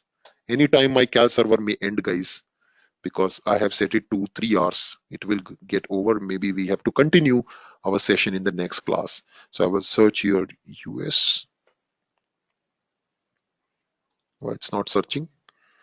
Let's say US once again. Okay, it's not searching US. STU. Yes, here it is. So I will mark the value as US. So I'm creating an authorization concept or an authorization role, that if this role is granted to a user, he will be allowed to see only US business partners. Okay, click on OK. We are good, done. Congratulations, we have created successfully your first role in SAP. This role will be helpful now to do an access control of CDS data. Let's come back to CDS, right click data definition, sorry, core data service, new access control, guys. Create an access control and I say Z business partner country, BUPA underscore country. And now the moment I will imply this access control, people will not be able to access um, our CDS view, guys. Okay, nobody will have access to any data in CDS the moment I imply this. So I will come back and let me imply this. So I will just imply it on our CDS view. Why CDS Bupa? Here it is, where uh, my country. So field is country is equals to aspect PFCG, my role and activity. I have to code it here as it is. And what's my role? So let me just put my role. CTRY is the field and my role name is this. This is the role we have to check. This is the field. Activity 03 we have to check and make sure that if those users who has this authorization should be able to access it. It's an error coming. Why? Save this. Let's do a check. What's the error?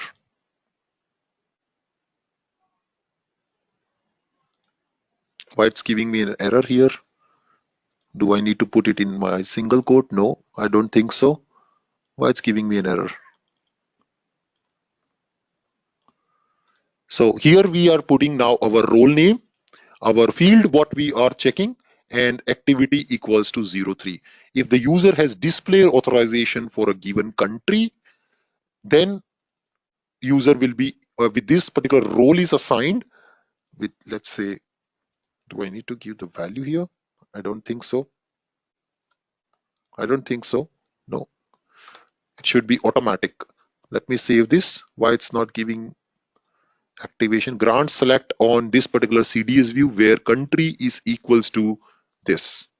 Let me do a quick check and try to activate this. So now those users who has authorizations. Okay, I missed one. Guys, we are missing something actually.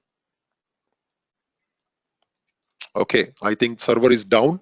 So we will continue our class from here on in the next class, and I will complete this. So the moment I will activate this, what will happen is nobody will be able to access data from my business partner CDS view. And then if you want to give access to the user, you have to grant the role which you created. So we had created one role in the system, this PFCG role, and I will assign this role to my user. Then also, only since I have my role has US country, only the user who has this role will be able to look at the business partner data for US country. And when I change the role accordingly, the user will get more access. So entire access will be then controlled by my PFCG role, not with with these CDS objects basically. So this is the authorization concept for CDS. We will continue this since I had set the limit for my cal server 3 hours. It got switched off now. So we will continue anyways. We're already out of time. In next class, I will show you authorization concept completion. And then we will move to S4 HANA CDS modeling. And then we will build a complete end-to-end analytical app. And then we will talk about the pending topic, which is ALV with integrated data access and fuzzy search in ABAP on HANA.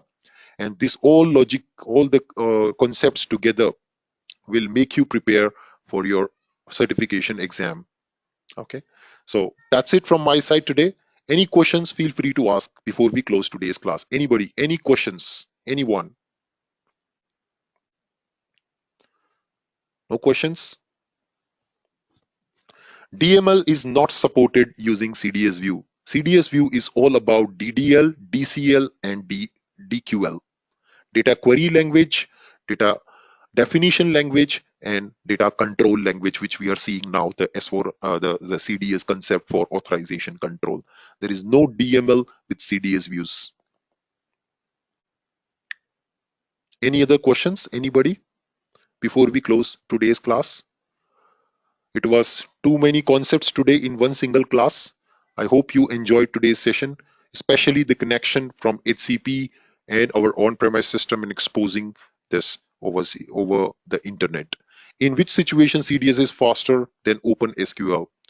Always, in case of, so the general guideline is if you have only a query which is used once, you can use OpenSQL. But in all other cases, go for CDS. You have to go ahead with CDS views in all the other cases. That's the general guideline, and that's what S4HANA is. In S4HANA, you will see majority of the applications uses CDS views.